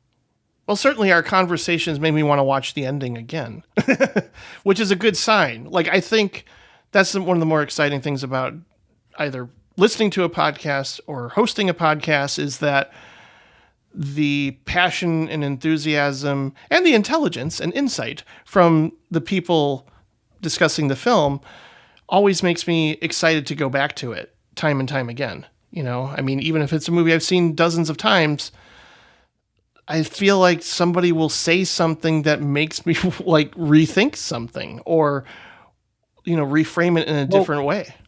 Well, the interesting thing too here is, you know, we've discussed two very different films that also are in some ways very much alike. And I think that Casablanca leaves us with a rather unambiguous sense of hope in the midst of darkness that we don't want to necessarily argue with, you know? I mean, I don't imagine after that Claude Rains and Humphrey Bogart walk off into the airfield straight to the propeller of a plane that they don't happen to see in time. You know, I kind of, have, some expectations, some fantasy, if you will, about where I want to see that struggle continue and those characters move. And here, I do think, Mike, you're right. I think that there is a sense definitely of you don't want to wind up where the Garfield character is wound up. There isn't this sense of, hey, things worked out anyway. Isn't that great? For sure. So. And if he lives, he's going to lose his arm, and that's sad. I mean, there's just, I don't know. Either scenario is not good, and I also think Mike is right in thematically and certainly with the tone of the film, and it sort of would lead up to that. I would not necessarily argue that point. I mean, it is pitch black. It's a dark film. And if it led up to that, it would make complete sense. I think, I don't know, maybe the optimist in me is shining through a little bit. Like, I just even if he did all these horrible things, I would like to see him, find redemption and certainly be able to be go back to the life that he had and knowing that he has support from his wife and family. But it's probably, probably not. There's that great moment at the end of The Exorcist where Inspector Kinderman walks up to Chris McNeil as they're leaving the house. And she says, what about? Or he says, what about? And he motions to Reagan. And Chris McNeil says, yeah, she doesn't remember a thing. And you go, whatever. She doesn't remember a thing. I mean, yeah, okay, but at the same time, we realize that's not really the point of the story. Right. And so it really isn't that important in a lot of ways. And it even has something to say about how we like to deal with tragedy and everything else. So this movie is, it's definitely a movie of its time. I think way more than Casablanca. But even like Mike said, skewing maybe even a little bit early. And I think that it has, I don't know, it has, movies from this period can feel a little bit like comfort food. They provide the requisite thrills and chills, and we all have movies that we like to go back to over and over and over again, because they lead us through a predictable, sort of like feeling. I just think that there's, there are movies like this, like Casablanca or Sunset Boulevard, that you watch and you go, wow, every single time. And there are other movies that made you feel like somebody took the time to tell you a worthwhile story. Mm-hmm. And yeah. I felt like this was probably more in that category. Oh yeah. Thank you, Hemingway. Yeah. You did it. No, this is great. Not Hemingway's greatest book. No. Of course not. Greatest work, but also not Curtiz's. Just good, solid filmmaking that, that at times transcends its own artifice. Yeah. Well, there's you mentioned certain films being comfort food. I often wonder the movies that we go back to that cause a different experience in us. Would those be considered discomfort food?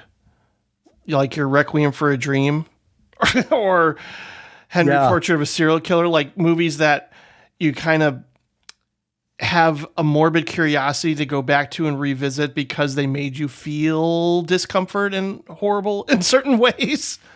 Right. I just think there are movies like that nowadays where you go, oh, yeah. The older I get, through the ringer. The older I get, the more movies I put on the list of, not watching that while I'm home alone at the apartment. And, not just because it might be scary, but because it just might be really like, what do you do with Requiem for a Dream? I mean, what do you do with that? Yeah. You watch it once and you go, oh my God. And then if you make movies, you go, okay, I might watch this for a lot of different reasons. I might watch this if I'm writing about it. I'm not, this is not a movie I'm probably going to watch all the time. And I think everybody has a different list of those. Oh yeah. Yeah. That could be its own podcast, really, of like just those movies that are one timers, but at the same time, you kind of want to go back.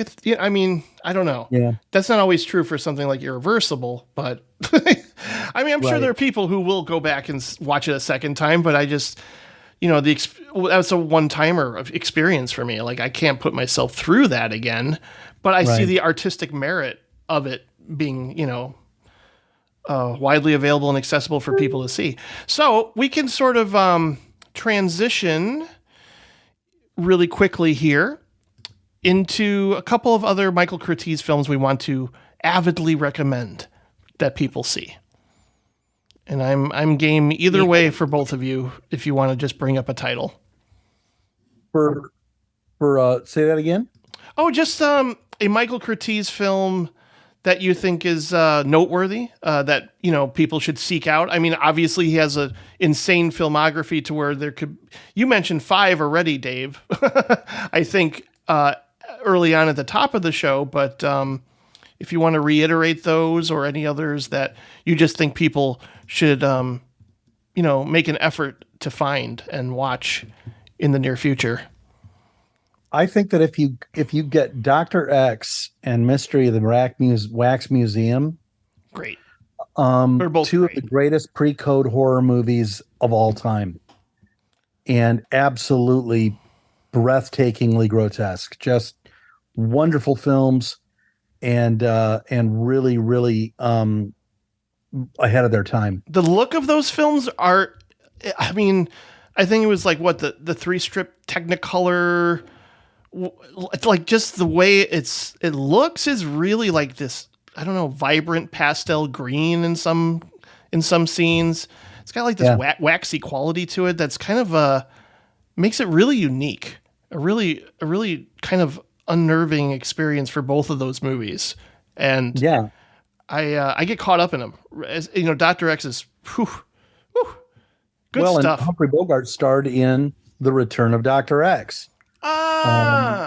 Which was almost going to be his swan song, I think. He was thinking about getting out of acting before he finally got discovered in the Petrified Forest.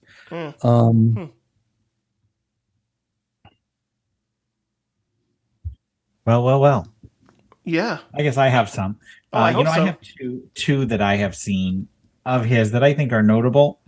I don't know. Probably seen more than that, and I didn't know it was him. But all right, we were talking about comfort food. We were talking about classic actors. One movie that I think you should watch, and this is just a fun movie, and that's the original 1930. Well, I don't know if there might have been another remake, but the 1937 Michael Curtiz Kid Galahad, not the Elvis one. This is a movie that is about a man who's good with his fists. It's a classic 30s boxing movie. It's directed by Michael Curtiz, as we know. It's got Edward G. Robinson, Betty Davis, Humphrey Bogart. It's pretty much like the most 30s of all 30s movies ever made. So I recommend that one. But quickly segueing into a little more wild card pick. By the way, the original Kid Galahad was directed by Michael Curtiz, and just like Casablanca, produced partially by Hal B. Wallace. And another Hal B. Wallace produced movie is an Elvis movie, and it is directed by Michael Curtiz, and it is my second recommendation, and that is Elvis's first and possibly only arguably good movie, Creole. Yes. Oh man. My mom passed away. She's a huge Elvis fan, and I couldn't suggest a Michael Curtiz movie. And this is a movie from 1958, and Elvis was everything then. He was all of the hotness, and who knows how much he got paid here? Probably not very much because it was the 50s. But Michael, this is one of those ones where it's like, Michael Curtiz, what did you do in this movie? You're the CEO of the movie, as we kind of talked. But it is a decent, watchable movie with Elvis, and you can almost see Elvis trying, and you can see the studio trying to make a good movie with Elvis, and it feels like a movie that's older than it is as well. Because Michael Curtiz was starting to get up there in 1958. It kind of feels like a 1930s movie or a 1940s movie, more a 1930s movie, in its depiction of like the Rogue. But it kind of meshed really well with Elvis, and it's got the tie-in with how Wallace producing it. I think you should watch it. I think you should take a spin on King Kroll and also Kid Galahad, a special 1930s fun night movie. Fun fact, Elvis Presley was originally supposed to play the John Voight part in Midnight Cowboy. Can you imagine if that would have happened? Can you imagine the career? He was dead though, right? What? No, I swear. When did Midnight Cowboy come out? I think even Sergio said that. Midnight Cowboy came out in 1969? You're right. You know, it's hard to imagine Elvis lived like another decade. It's hard to think that. Oh, it's hard to that's wild. that, Elvis, that era Elvis being that fit. He was probably would have had to lose some weight for the role, just like I think he had to for King Creole, and shave his sideburns. And you know there's another the 68 comeback special. He was in pretty good shape. That's true. There's another Michael Curtiz connection with Kid Creole, and that is that Carolyn Jones is in that film. Carolyn Jones, of course, probably best known for playing Morticia on The Addams Family, but she played in the movie The House of Wax, and she's one of the victims of of Vincent Price in The House of Wax, which is a remake of Mystery of the Wax Museum. Well, I'll be a monkey's uncle. Oh, there you go. It's all connected. All of it. And of course, we were all excited to see Paris Hilton die in the remake of House of Wax, right? Because that was that is a movie that deserves more respect. It's fun. It's inventively gruesome. Paris is very good in it, and is killed in spectacular fashion. Oh, absolutely. So, and it's just a great movie. It's very well put together, and great looking and a lot of fun. Yeah, I agree. You could do that in Scott Weinberg's show Overhated, maybe, because it wasn't why beloved. wasn't it 3D? Why wasn't it in 3D? Oh, that's a fact. When you watch it, you're crying for it to be in 3D. Mm-hmm. I'm going to recommend a new discovery. Much like the last time I did a Curtiz episode, I discovered The Breaking Point, and now I discovered a movie called The Seawolf, which is based on Jack London's novel. It is outstanding because of Edward G. Robinson in the lead, practically. He's imposing and tormented and conflicted. And again, another character that, yes, you kind of write him off, especially early on, as the overbearing villain who wants to take control of his ship and everybody on it, to the point of, being a dictator. And you also have Ida Lupino and John Garfield together here, pretty much all taking place on a boat. So there's a sense of claustrophobia throughout. I'm trying to think of who else is. Oh yeah, there's a writer played by Alexander Knox, who's basically pulled aboard this vessel and is kind of reduced to being a cabin boy just so he can stay on board. And he sort of becomes privy to all these, conflicts going on, but the main one being between Ida Lupino and John Garfield, who are sort of developing some sort of chemistry together for, obvious reasons. They're just drawn towards one another. And the fact that, John Garfield sort of goes out of his way to help her in a lot of different scenarios.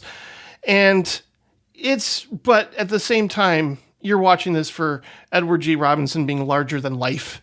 It's unforgettable. He's brooding and insecure and just so downright playfully evil. And you're on board for this, no pun intended, on board for this entire experience of just a lot of opposing conflicts and personalities on this aboard this boat. And who knows what happens to this boat? Does it crash and do crazy things happen as a result of that? Well, you're going to have to track this one down as well. The Sea Wolf. Incredible cinematography. I think that it was nominated for an Academy Award. Again, I think the only thing that keeps it from being a full-blown masterpiece is that Ida Lupino's character she starts out as something more interesting with a lot of dimension, but then winds up kind of being nothing more than a love interest, which is disappointing, given it sort of hints at something more early on. But other than that, another close to perfect adaptation of another great novel from Jack London. So everybody, please seek out The Sea Wolf, because you got some very memorable scenes and performances in that film. So that's my avid recommendation. Not to mention the pure unadulterated joy of The Adventures of Robin Hood, right, Dave? Yep, in my opinion, this is still the best version of Robin Hood. Couldn't agree more. Other than Robin Hood Men in Tights. I disagree. Animated Disney all the way. Oh man. Oh, well. Doodin' doodin' forest. Doodin' doodin' doodin' doo. And for all you Joan Crawford fans out there, you might want to, queue up a double feature of Mildred Pierce and Flamingo Road. Which I think if you're gonna do a double feature of Joan, you gotta do Mildred Pierce and Trog. I think that would really be the way to go. But Flamingo Road, you got Sydney Greenstreet being amazing and opposing. That's another stellar film. In Casablanca too, isn't he? Yeah. Yes, and Maltese Falcon. We sit here and we're like, Star Wars. They're all in all the movies. They're all produced by Willis. They only had like 200 working actors. Star Wars. He was the inspiration for Jabba the Hutt. So I like him. Oh yeah. Well, geez. That was a horrible joke. That was mean. But again, Flamingo Road is almost like his definitive role. I mean, I don't know if everybody would call it that, but I certainly think in terms of being a complete and total asshole in that movie of just trying to undermine Joan Crawford at every turn. Oh, it's also a great movie about just the political hierarchy of the time and just people wanting to rise to power, even if it means, sacrificing the underprivileged, we'll say. But it's a really good, interesting, complex melodrama, or I guess it's partially a noir as well. So, which shouldn't surprise you, given that it's Curtiz. And I'm really glad we had this conversation because it just sort of reinforces his, range and talent, and the fact that I was looking forward to seeing more. There's still going to be more movies of his to come that I will catch up with over the years, just because pretty much everything I've seen, I would more or less give a thumbs up. Maybe it's because I've chosen ones that have been revered over the years, but still, there's a lot to choose from, people. And, I think Sergio made some recommendations as well in that first episode if you want more, but, gosh, thanks so much, Dave and Mike. Yeah. Wow. Thanks for having us. I know. I'm so glad I got you both for this episode. Wow, what a treat. You should come on our show. Maybe I will. Let's do that. Yeah, maybe I will. Okay. Yeah. We'll figure it out. I think we can. I think we can find something besides the new Kelly Reichardt film. Definitely not the new Kelly Reichardt film. Yeah. I don't know. I see there's a movie called Cow coming out this year. We did first Cow last time. Maybe we need to do Cow. Maybe. Huh. Well, there's and then if Mancow does a biopic. Oh no. We don't want that. And then the Cowsills, I think, are going to have a concert video coming out. How about Midnight Cowboy? I think that's a great one. Moscow on the Hudson as well could be a movie that we would do. Police Academy Mission to Moscow. Moscow, yes. Yeah. Or another cow movie. Is there a movie title with the word coward? I would think so. Maybe. I don't know. I was trying to think of more, but you know, it's getting late. My brain stops working at about this time anyway. Yep. So, I'm in must get snack mode. Yeah, no, for sure. Let's run down the places that people can find you and hear your show. You know, plugging. Let's do some plugging. Let's do it. Plugging. Yeah. Mike, where can we find you? Well, if you want to listen to Mind Frames, you can find us wherever great podcasts are found. Google Play Store, Spotify, Apple, iTunes, whatever it's called now. And of course, on the Now Playing Network. Never heard of it. We're also at mindframesfilm.com. And on Facebook at Mindframesfilm, we have the pink logo. That's right. Think pink. Amen to that. Think pink. All others stink. What are you up to, Dave? These days? Yeah. What's going on? I'm finishing my thesis to get my master's in theological studies. It's on information and how it took over the church in the 1970s and led to satanic panic. Oh. I'm also working on a one-man show called Confessions of a Creature Feature Preacher, and continuing to write reviews for ScreenAnarchy.com. I'll have a review on The Menu up this weekend. Mike, I don't know if you should have reservations about The Menu. I think it's I want to know how many movies about murder and high art cooking are there going to be this year? Flux Gourmet, The Menu. Oh, I don't mind that. I don't mind that, especially when I'm happy to watch there's one more. The Effete Die. Well, actually, there's been a lot of movies about kind of rich versus poor. Oh, I'll say Ready or Not. The Platform was another really good one. I think this film fits well within that. I do think that I kind of call this the soup course of those kinds of movies. It's a good lead in. It's got some complexity, but it's fairly content just to be really, really fun. And I think it does a good job. And clearly influenced a little bit by Buñuel. You know, Exterminating Angel, quality, a discreet charm of the bourgeoisie. Especially, I and those are two of my favorite movies, so I'm a fan. So there's some good stuff to look forward to. I do have, I don't want to say reservations. I'm not going to walk in with certain biases or necessarily like, oh, I don't know, but I don't know about The Whale as much as I'm looking forward to it. I just don't know. Like, it's one of those things where I don't know if Aronofsky's, because I've read the play, I don't know if Aronofsky's my first go-to pick to adapt this material.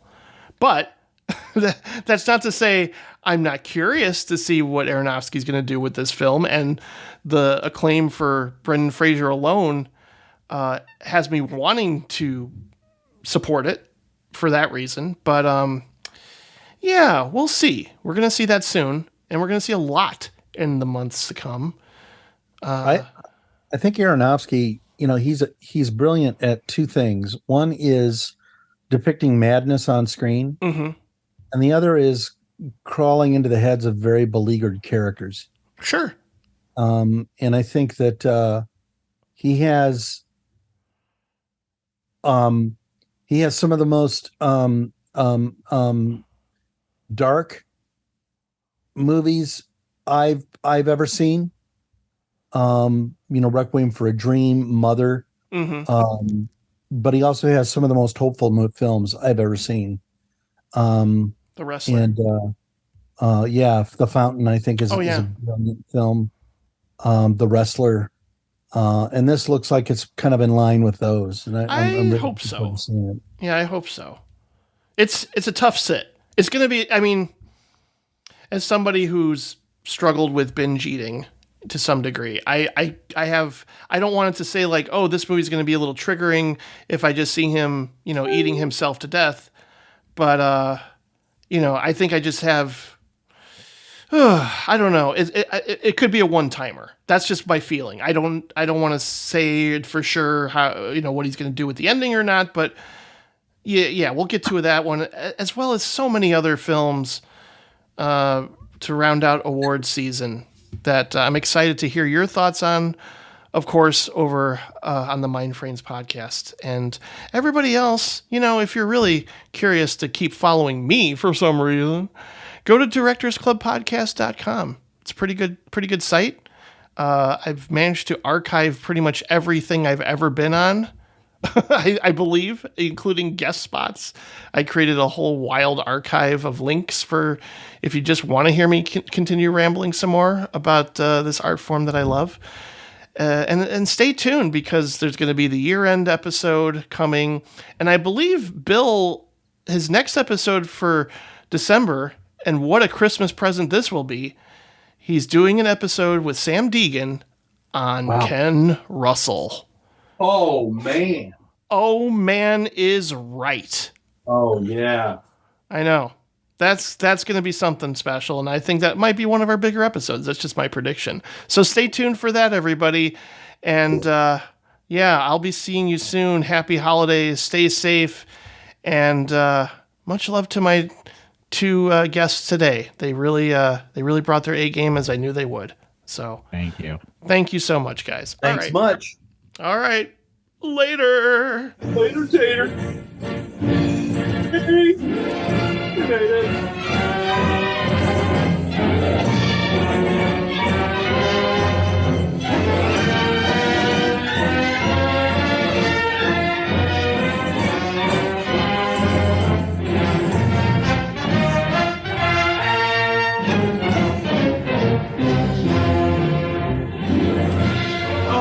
Hello, I bet you all thought the episode was over, right? But there's a surprise here at the end. Of course, I realize that the following conversation you are about to hear has little to do with Michael Curtiz per se, but again, in honor of Sergio Mims, once again, this is the, I wouldn't say final tribute here on the show. I'm sure he'll come up quite often throughout the years, but this was originally a Patreon exclusive, a series I did called Movies You Should See, and I really wanted Sergio to contribute a lot of episodes, but he did want to bring up Tony Richardson's Charge of the Light Brigade. And of course, as I mentioned during this episode that you just heard, Michael Curtiz was responsible for the 1936 version, which was pretty good-ish. Certainly a battle scene late in the film, of course, is quite memorable. It's unfortunate what happened to all the many horses. Bring on the empty horses, as he said during the making of the film. But I wanted to at least have Sergio have the final say, but also impart some wisdom and knowledge about the remake of the Charge of the Light Brigade here at the end of this episode, even though, once again, very little is said about the Michael Curtiz version and the emphasis is on the Tony Richardson one. But hey, it's my show. I wanted Sergio to contribute one last time, and certainly this was available on Patreon, but now is included here as kind of a bonus outro, if you will. But please stick around. I'm sure you're going to love to hear Sergio. It's always a joy. And as you all know, how much he means to me and how much he's meant to everybody in the Chicago film critic community, this is the right way to end my run of official episodes here in 2022. I will see you in early January for the favorite films of 2022 episode, which, of course, will feature Bill and Brad. And maybe you might hear from Patrick. We'll see. We'll see what happens. But stay tuned, everybody, for Sergio Mims here talking Charge of the Light Brigade.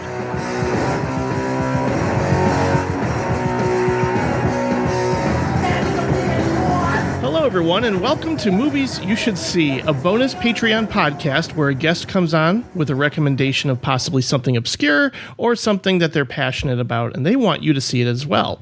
Today's returning guest was just on for the John Sturgis episode and has selected the 1968 Tony Richardson film, The Charge of the Light Brigade. Welcome back, Sergio. Good to have you back on. Well, thank you. Actually, this is kind of difficult. There's so many obscure movies. There are millions of obscure movies. And, what film to pick, and it had to be a film, of course, that people would be able to see. Okay? Yeah, I saw this on Amazon, but it was standard definition, so it wasn't the best transfer. I'm assuming there's got to be a better version out there. Well, I'll get into that towards the end. There is a DVD, which is not great. There are two. Well, I'll get into that towards the end. But I was racking my brains on what to talk about, and I don't know what came to me, but I decided to talk about Tony Richardson's The Charge of the Light Brigade, which I think is a really good and really fascinating film. A correction, something to make clear. I am talking about Tony Richardson's 1968 movie, not the 1936 Michael Curtiz film. Yeah, that didn't get the best reviews when I was doing some research here, so I didn't, watch it to compare the two versions. Right. The Michael Curtiz version of complete fiction is a hell of an entertaining movie. Oh, okay. Wow, entertaining as hell. But it's total fiction. The Tony Richardson film is very much close to fact. Still, there's some things he changes, but it's actually, in some places, very, very accurate to what happened. Now, let me give people a little, and there's a reason why this film, Tony Richardson's film, did not get great reviews when it came out. It's been rediscovered in the last decade. But to give a little bit of background, this movie is set during the Crimean War. And essentially, it was a war between Russia and Britain over control of Turkey. Right. During the 1850s. Now, I really don't have to go into detail about it, because one of the great things about this movie is that it gives you a lot of exposition and background about the war and what happened in these wonderful animated sequences. Yeah. By Richard Williams, I believe? Williams. Mm-hmm. Right. Who, for those who don't know, was the animator for Who Framed Roger Rabbit. Right. Okay. And the animated sequences are done purposely in the style of Punch magazine. And I don't think Punch is still around, but Punch was a satirical magazine in Britain that was around for like a century and a half, And they're really wonderful. And they're satiric. Well, the whole film is satiric. Yeah. I was expecting a little more Monty Python or Richard Lester a little bit in terms of tone. Well, it's funny you bring that up, because the writer of this movie, Charles Wood, wrote Help. Ah, yes. I knew he had some Lester connections. Didn't he also do How I Won the War, if I'm not mistaken? Right. Yeah. And as I told one of our mutual friends once about this movie, everybody in this movie is an idiot. That's so true. It gets kind of annoying how idiotic they act. Everybody in this film is a complete idiot. Mm-hmm. And the other thing about this picture is that 2 years later, MASH came out. Ah. And this film is in the spirit of MASH, in that it takes place during a real war, but basically deals with the absurdity and the stupidity of people who run the war. And what this film is based on is a true incident, which today they're still debating. And essentially what happened is during this war, when Britain was in the Crimea, because it's part of Russia, they were fighting the Russian troops. And, let me take that back. They were in Turkey. That's right. They were in Turkey fighting the Russian troops. And they were in this place called Balaclava. Right. Okay. And Balaclava, this place, it separates into two valleys. Okay? And the Light Brigade, which consists of about 600 men, they were assigned to go down this one valley.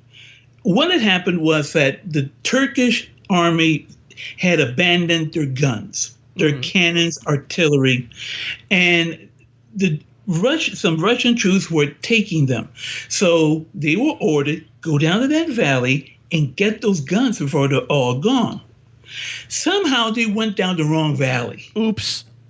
And that wrong valley had half the Russian army. Yep. And they were decimated. Now, what Britain did, this movie doesn't go into, but what Britain did, this was a total military disaster for the English. So what the English did and the media did was very, very smart. They turned the disaster into this great heroic effort.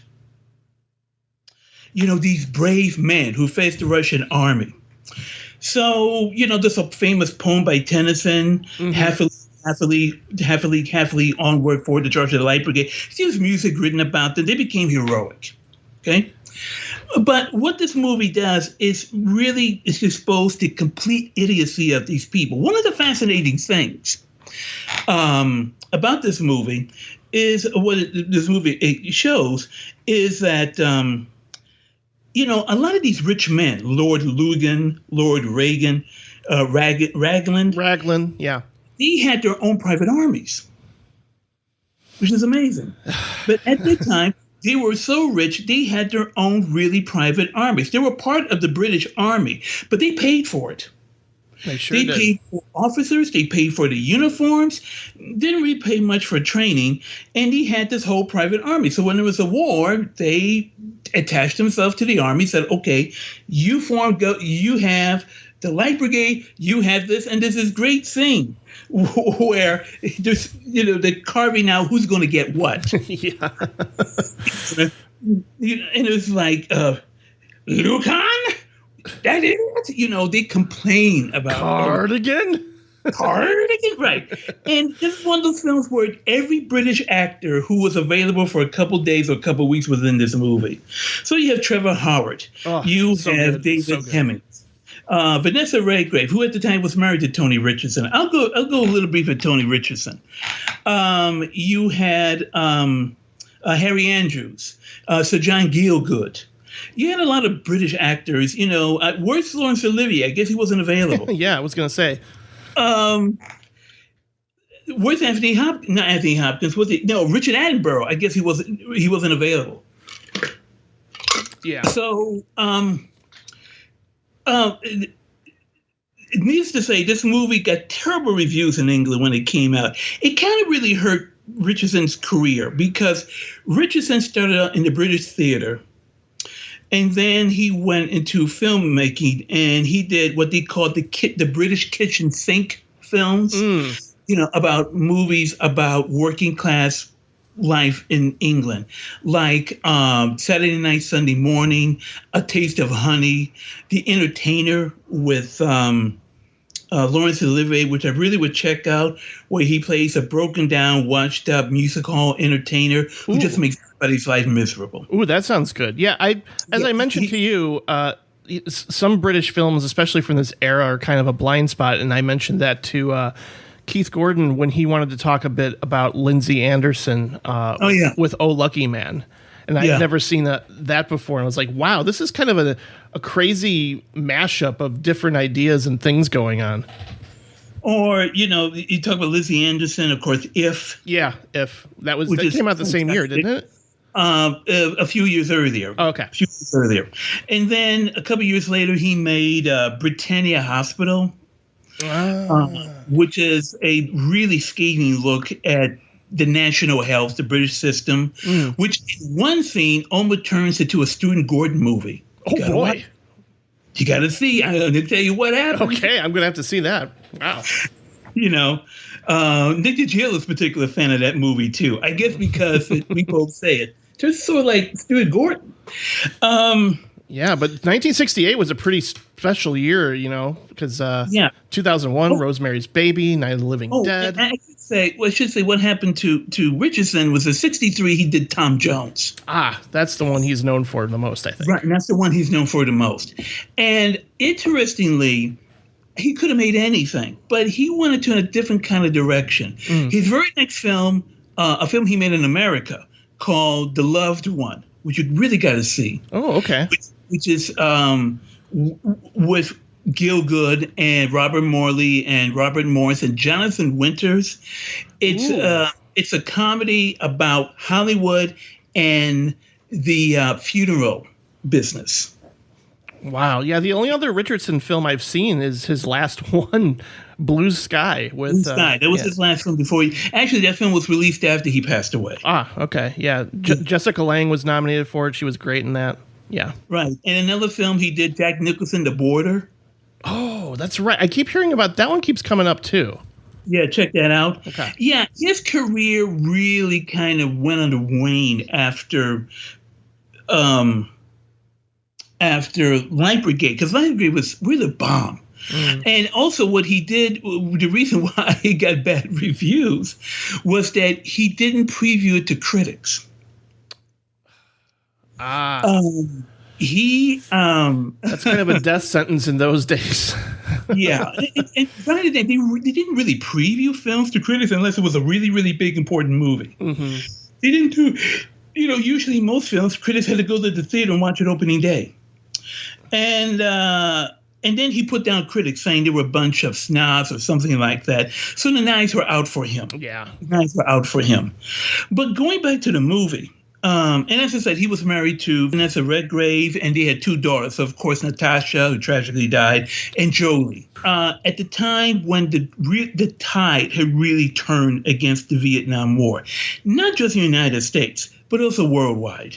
And so what's happening is that you're starting now getting movies that are really attacking this idea of war and patriotism and heroism.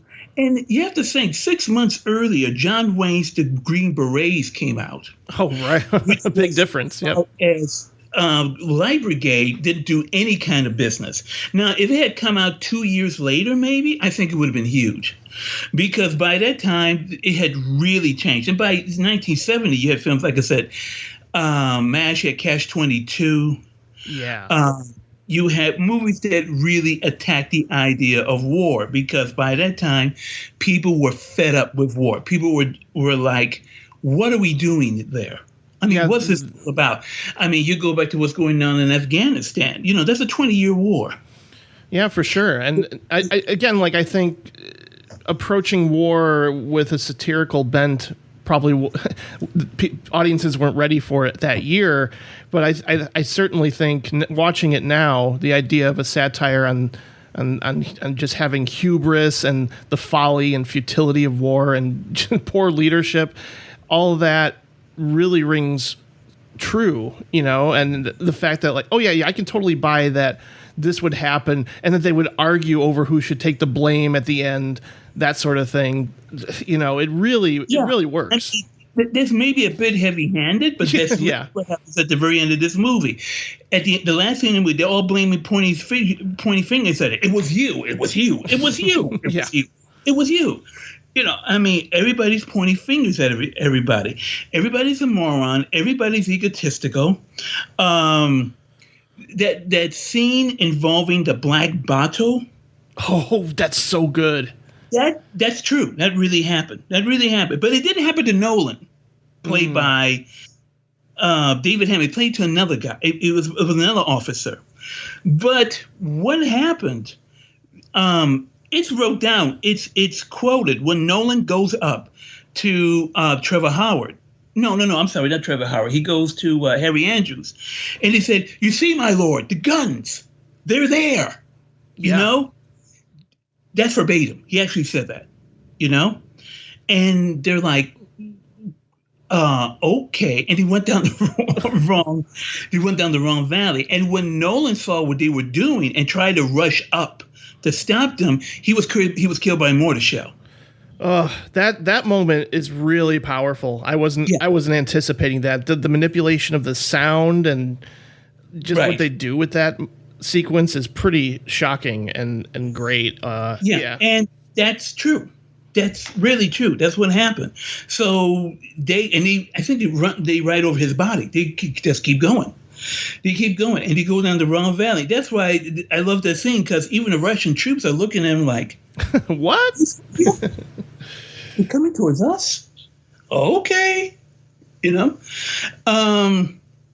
But they went down to this glorious media described history of being glorious when it was an actual debacle. And of course, this movie has a lot with the class issues in England. Where you have these rich lords that have their own private armies, which are basically part of the British Army.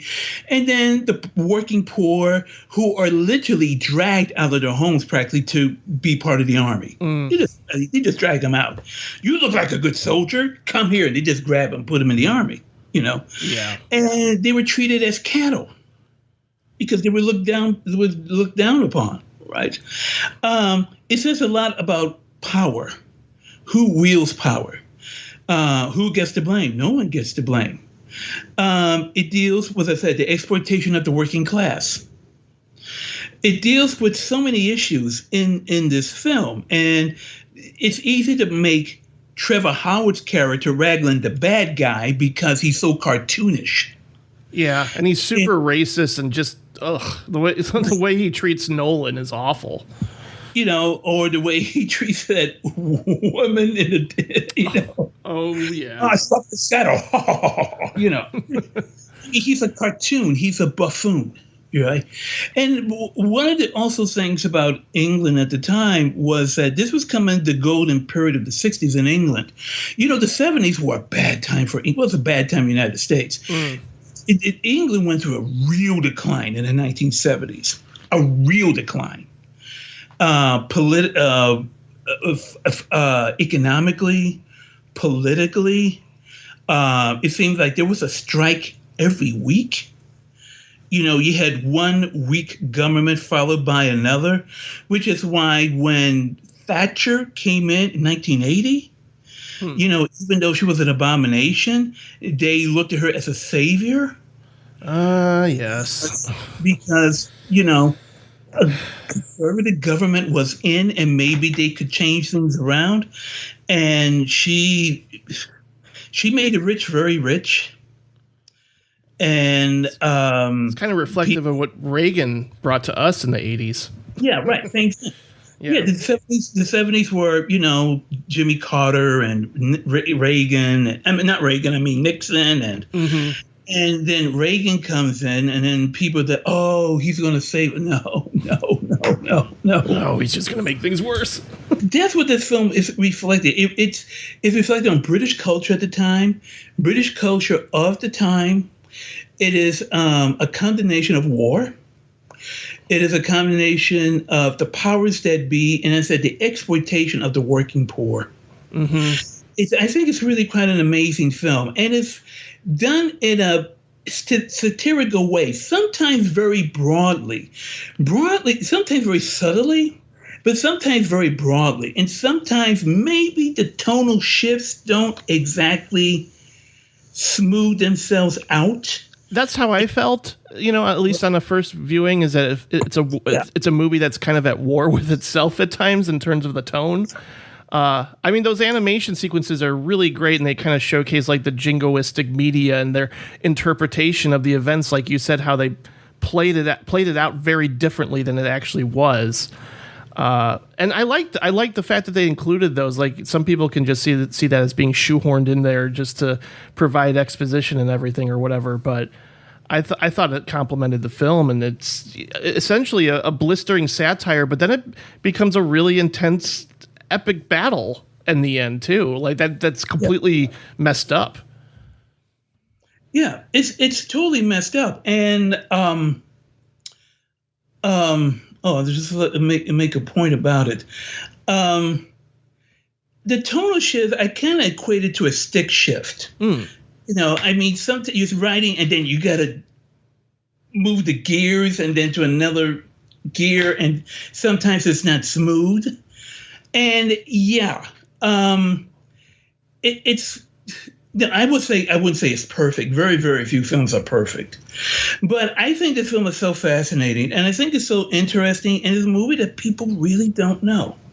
Yeah, it's kind of an unsung film, really. It is. Yeah. It is very much. As I said before, it has been sort of rediscovered in the last decade.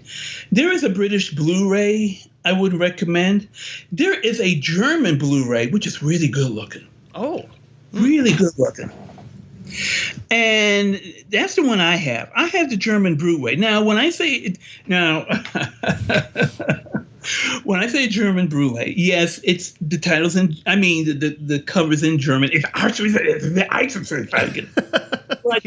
it has an English soundtrack. I mean, you can listen to it in German. You can listen to it with an English soundtrack. Okay, and it's a really good Blu-ray. It's really good. It's very good.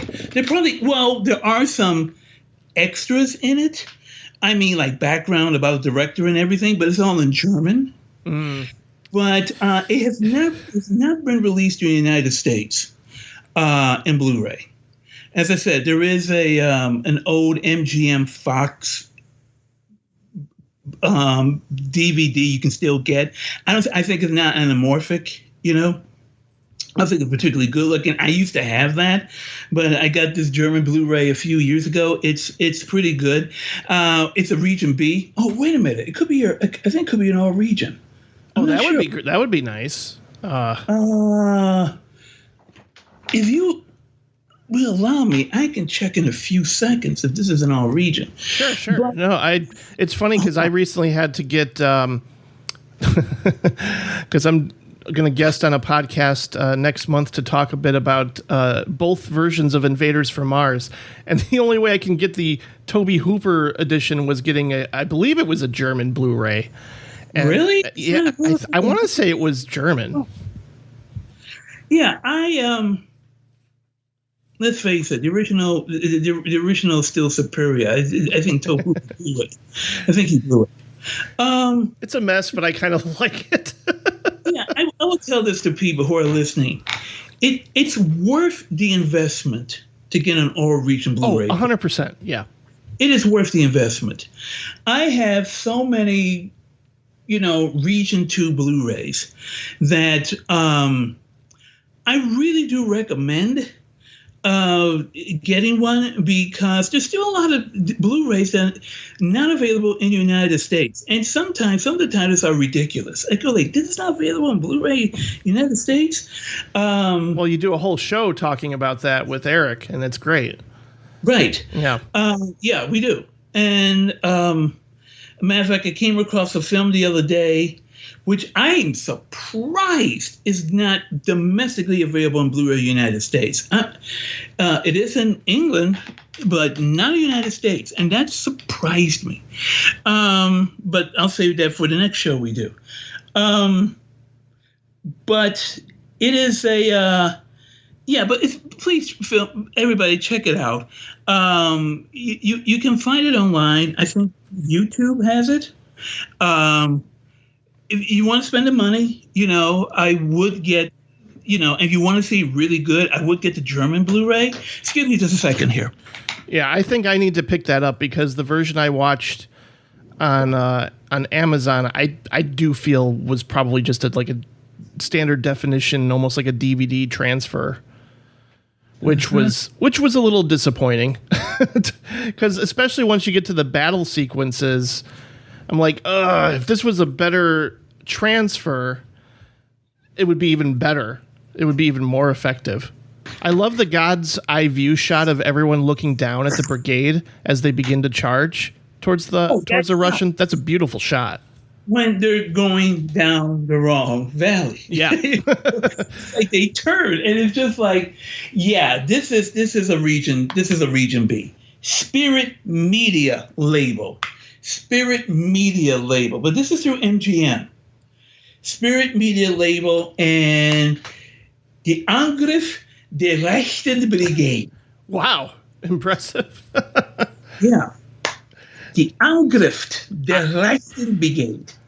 Achtung. I don't know. I think this should be released here in the States. Maybe Kino Lorber, and you could do the wonderful commentaries that you do.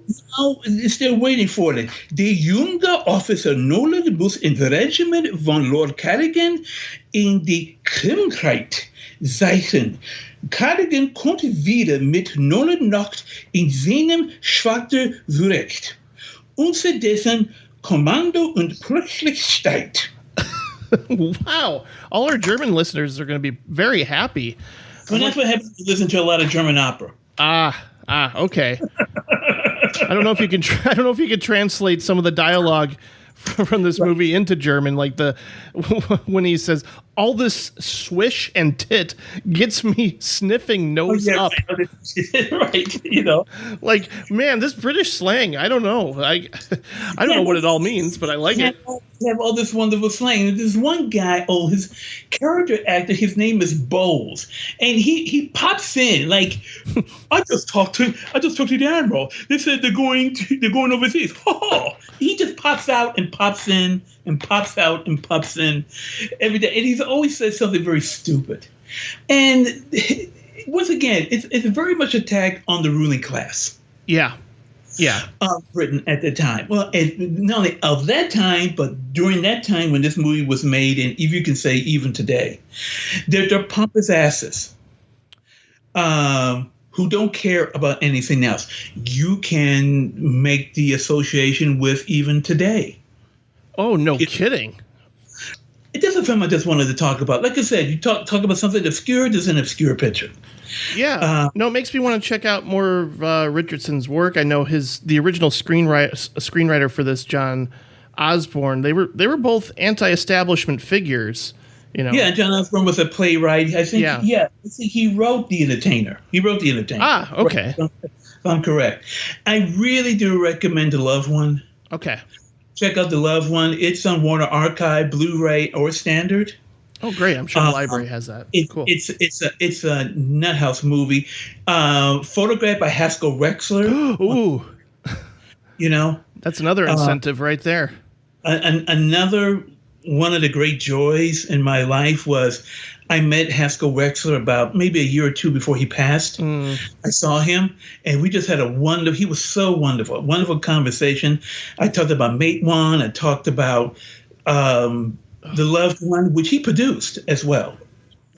And Medium Cool. Oh, God. That's fantastic. He was so great, so wonderful. And he was surprised somebody, he was recognized. I recognized him. Are you Haskell Wexler? He goes, I am. And at the time, he was like 88, 89. And one of the great cinematographers of all time. Yeah, without a doubt. That's a whole other podcast you can do, too, is like follow the work of cinematographers. Because they do such incredible things in so many films. Medium Cool was something that kind of blew me away. And was also I actually saw it after I saw Jackie Brown, because I'm like, who is this Robert Forster guy? I need to catch up on his work. First time you see Robert Forster? Whoa. Yeah, well, that's the thing, too, is I remember Nick's review of Jackie Brown, and Roy was like, who is this Robert Forster guy? And Nick was like, oh, my God, Robert Forster. He was in this, he was in that, he was in Alligator. The Alligator, right. Yeah, no, that's how I saw Medium Cool back then. He's in a George Cukor film, Justine, which is not great. Set in the Middle East. And he's got a big black mustache. I am Arab. So Robert Forster. So, hey, and then, of course, there's also Delta Force. Oh, gosh, yeah, Delta Force. I forgot all about that with Lee Marvin, too. Lee Marvin's last movie. Wow. And Chuck Norris gets top billing over him. If Chuck Norris gets top billing over an Academy Award-winning Hollywood legend? Hey, it was the 80s, man. The mid to late 80s. Missing in Action. Good God. Yeah. Invasion USA. Oh. Hey, don't knock Invasion USA. It's love for Invasion USA. It's a guilty pleasure. It's kind of like how I feel about First Blood Part 2, where I'm like, I know it's not a great movie. but I'm entertained by it. I mean, I love Delta Force, and I love Invasion USA. Oh. Well, now I want to have a Chuck Norris double feature. Thanks. Well, thanks again as always, Sergio, for the great recommendation. We'll definitely do this again in the future. And of course, I want you back on next year for another director. I know we talked about Robert Wise, but I realized we haven't even done David Lean yet. And I'm like, you haven't done Lean? Oh, that's I'm like, I think I want to do him more because, man, do I love Brief Encounter. And you don't, right? Am I mistaken? I like Brief Encounter. The movie, which nobody really knows about, I should really recommend, is Madeline. I haven't seen that one. Okay. It's terrific. It's a murder mystery. Set in the 1850s in Scotland. And it's a terrific movie. Starring Ann Todd, who was married to Lean at the time. And the final line of that movie, I'll never forget. As a matter of fact, it was on, they show it from time to time on Turner Classic Movies. There was the time they used to show it a lot on PBS, Channel 11. And then disappeared. But the final line is, well, Madeline, be you guilty or not guilty? Wow. That was the scene. Summertime with Katharine Hepburn. Yep, I need to see that. I did see The Passionate Friends, which I really liked. Yeah, which is Ann Todd, right? Yeah. Ann Todd. Madeline with Katharine Hepburn, which she did in 1955. Matter of fact, that's one of the films I picked for not on Blu-ray. Right. Yeah, I remember you mentioning that. So I think I wouldn't mind doing David Lean for sure. That's a lovely, lovely picture. And then right after that, he went to the big David Lean. After that. River Kwai and, Lawrence of Arabia, which is a terribly misunderstood movie. See, that's a good conversation to have then. I think we should do that because I'd be curious to hear your take. Because it's very much in sync with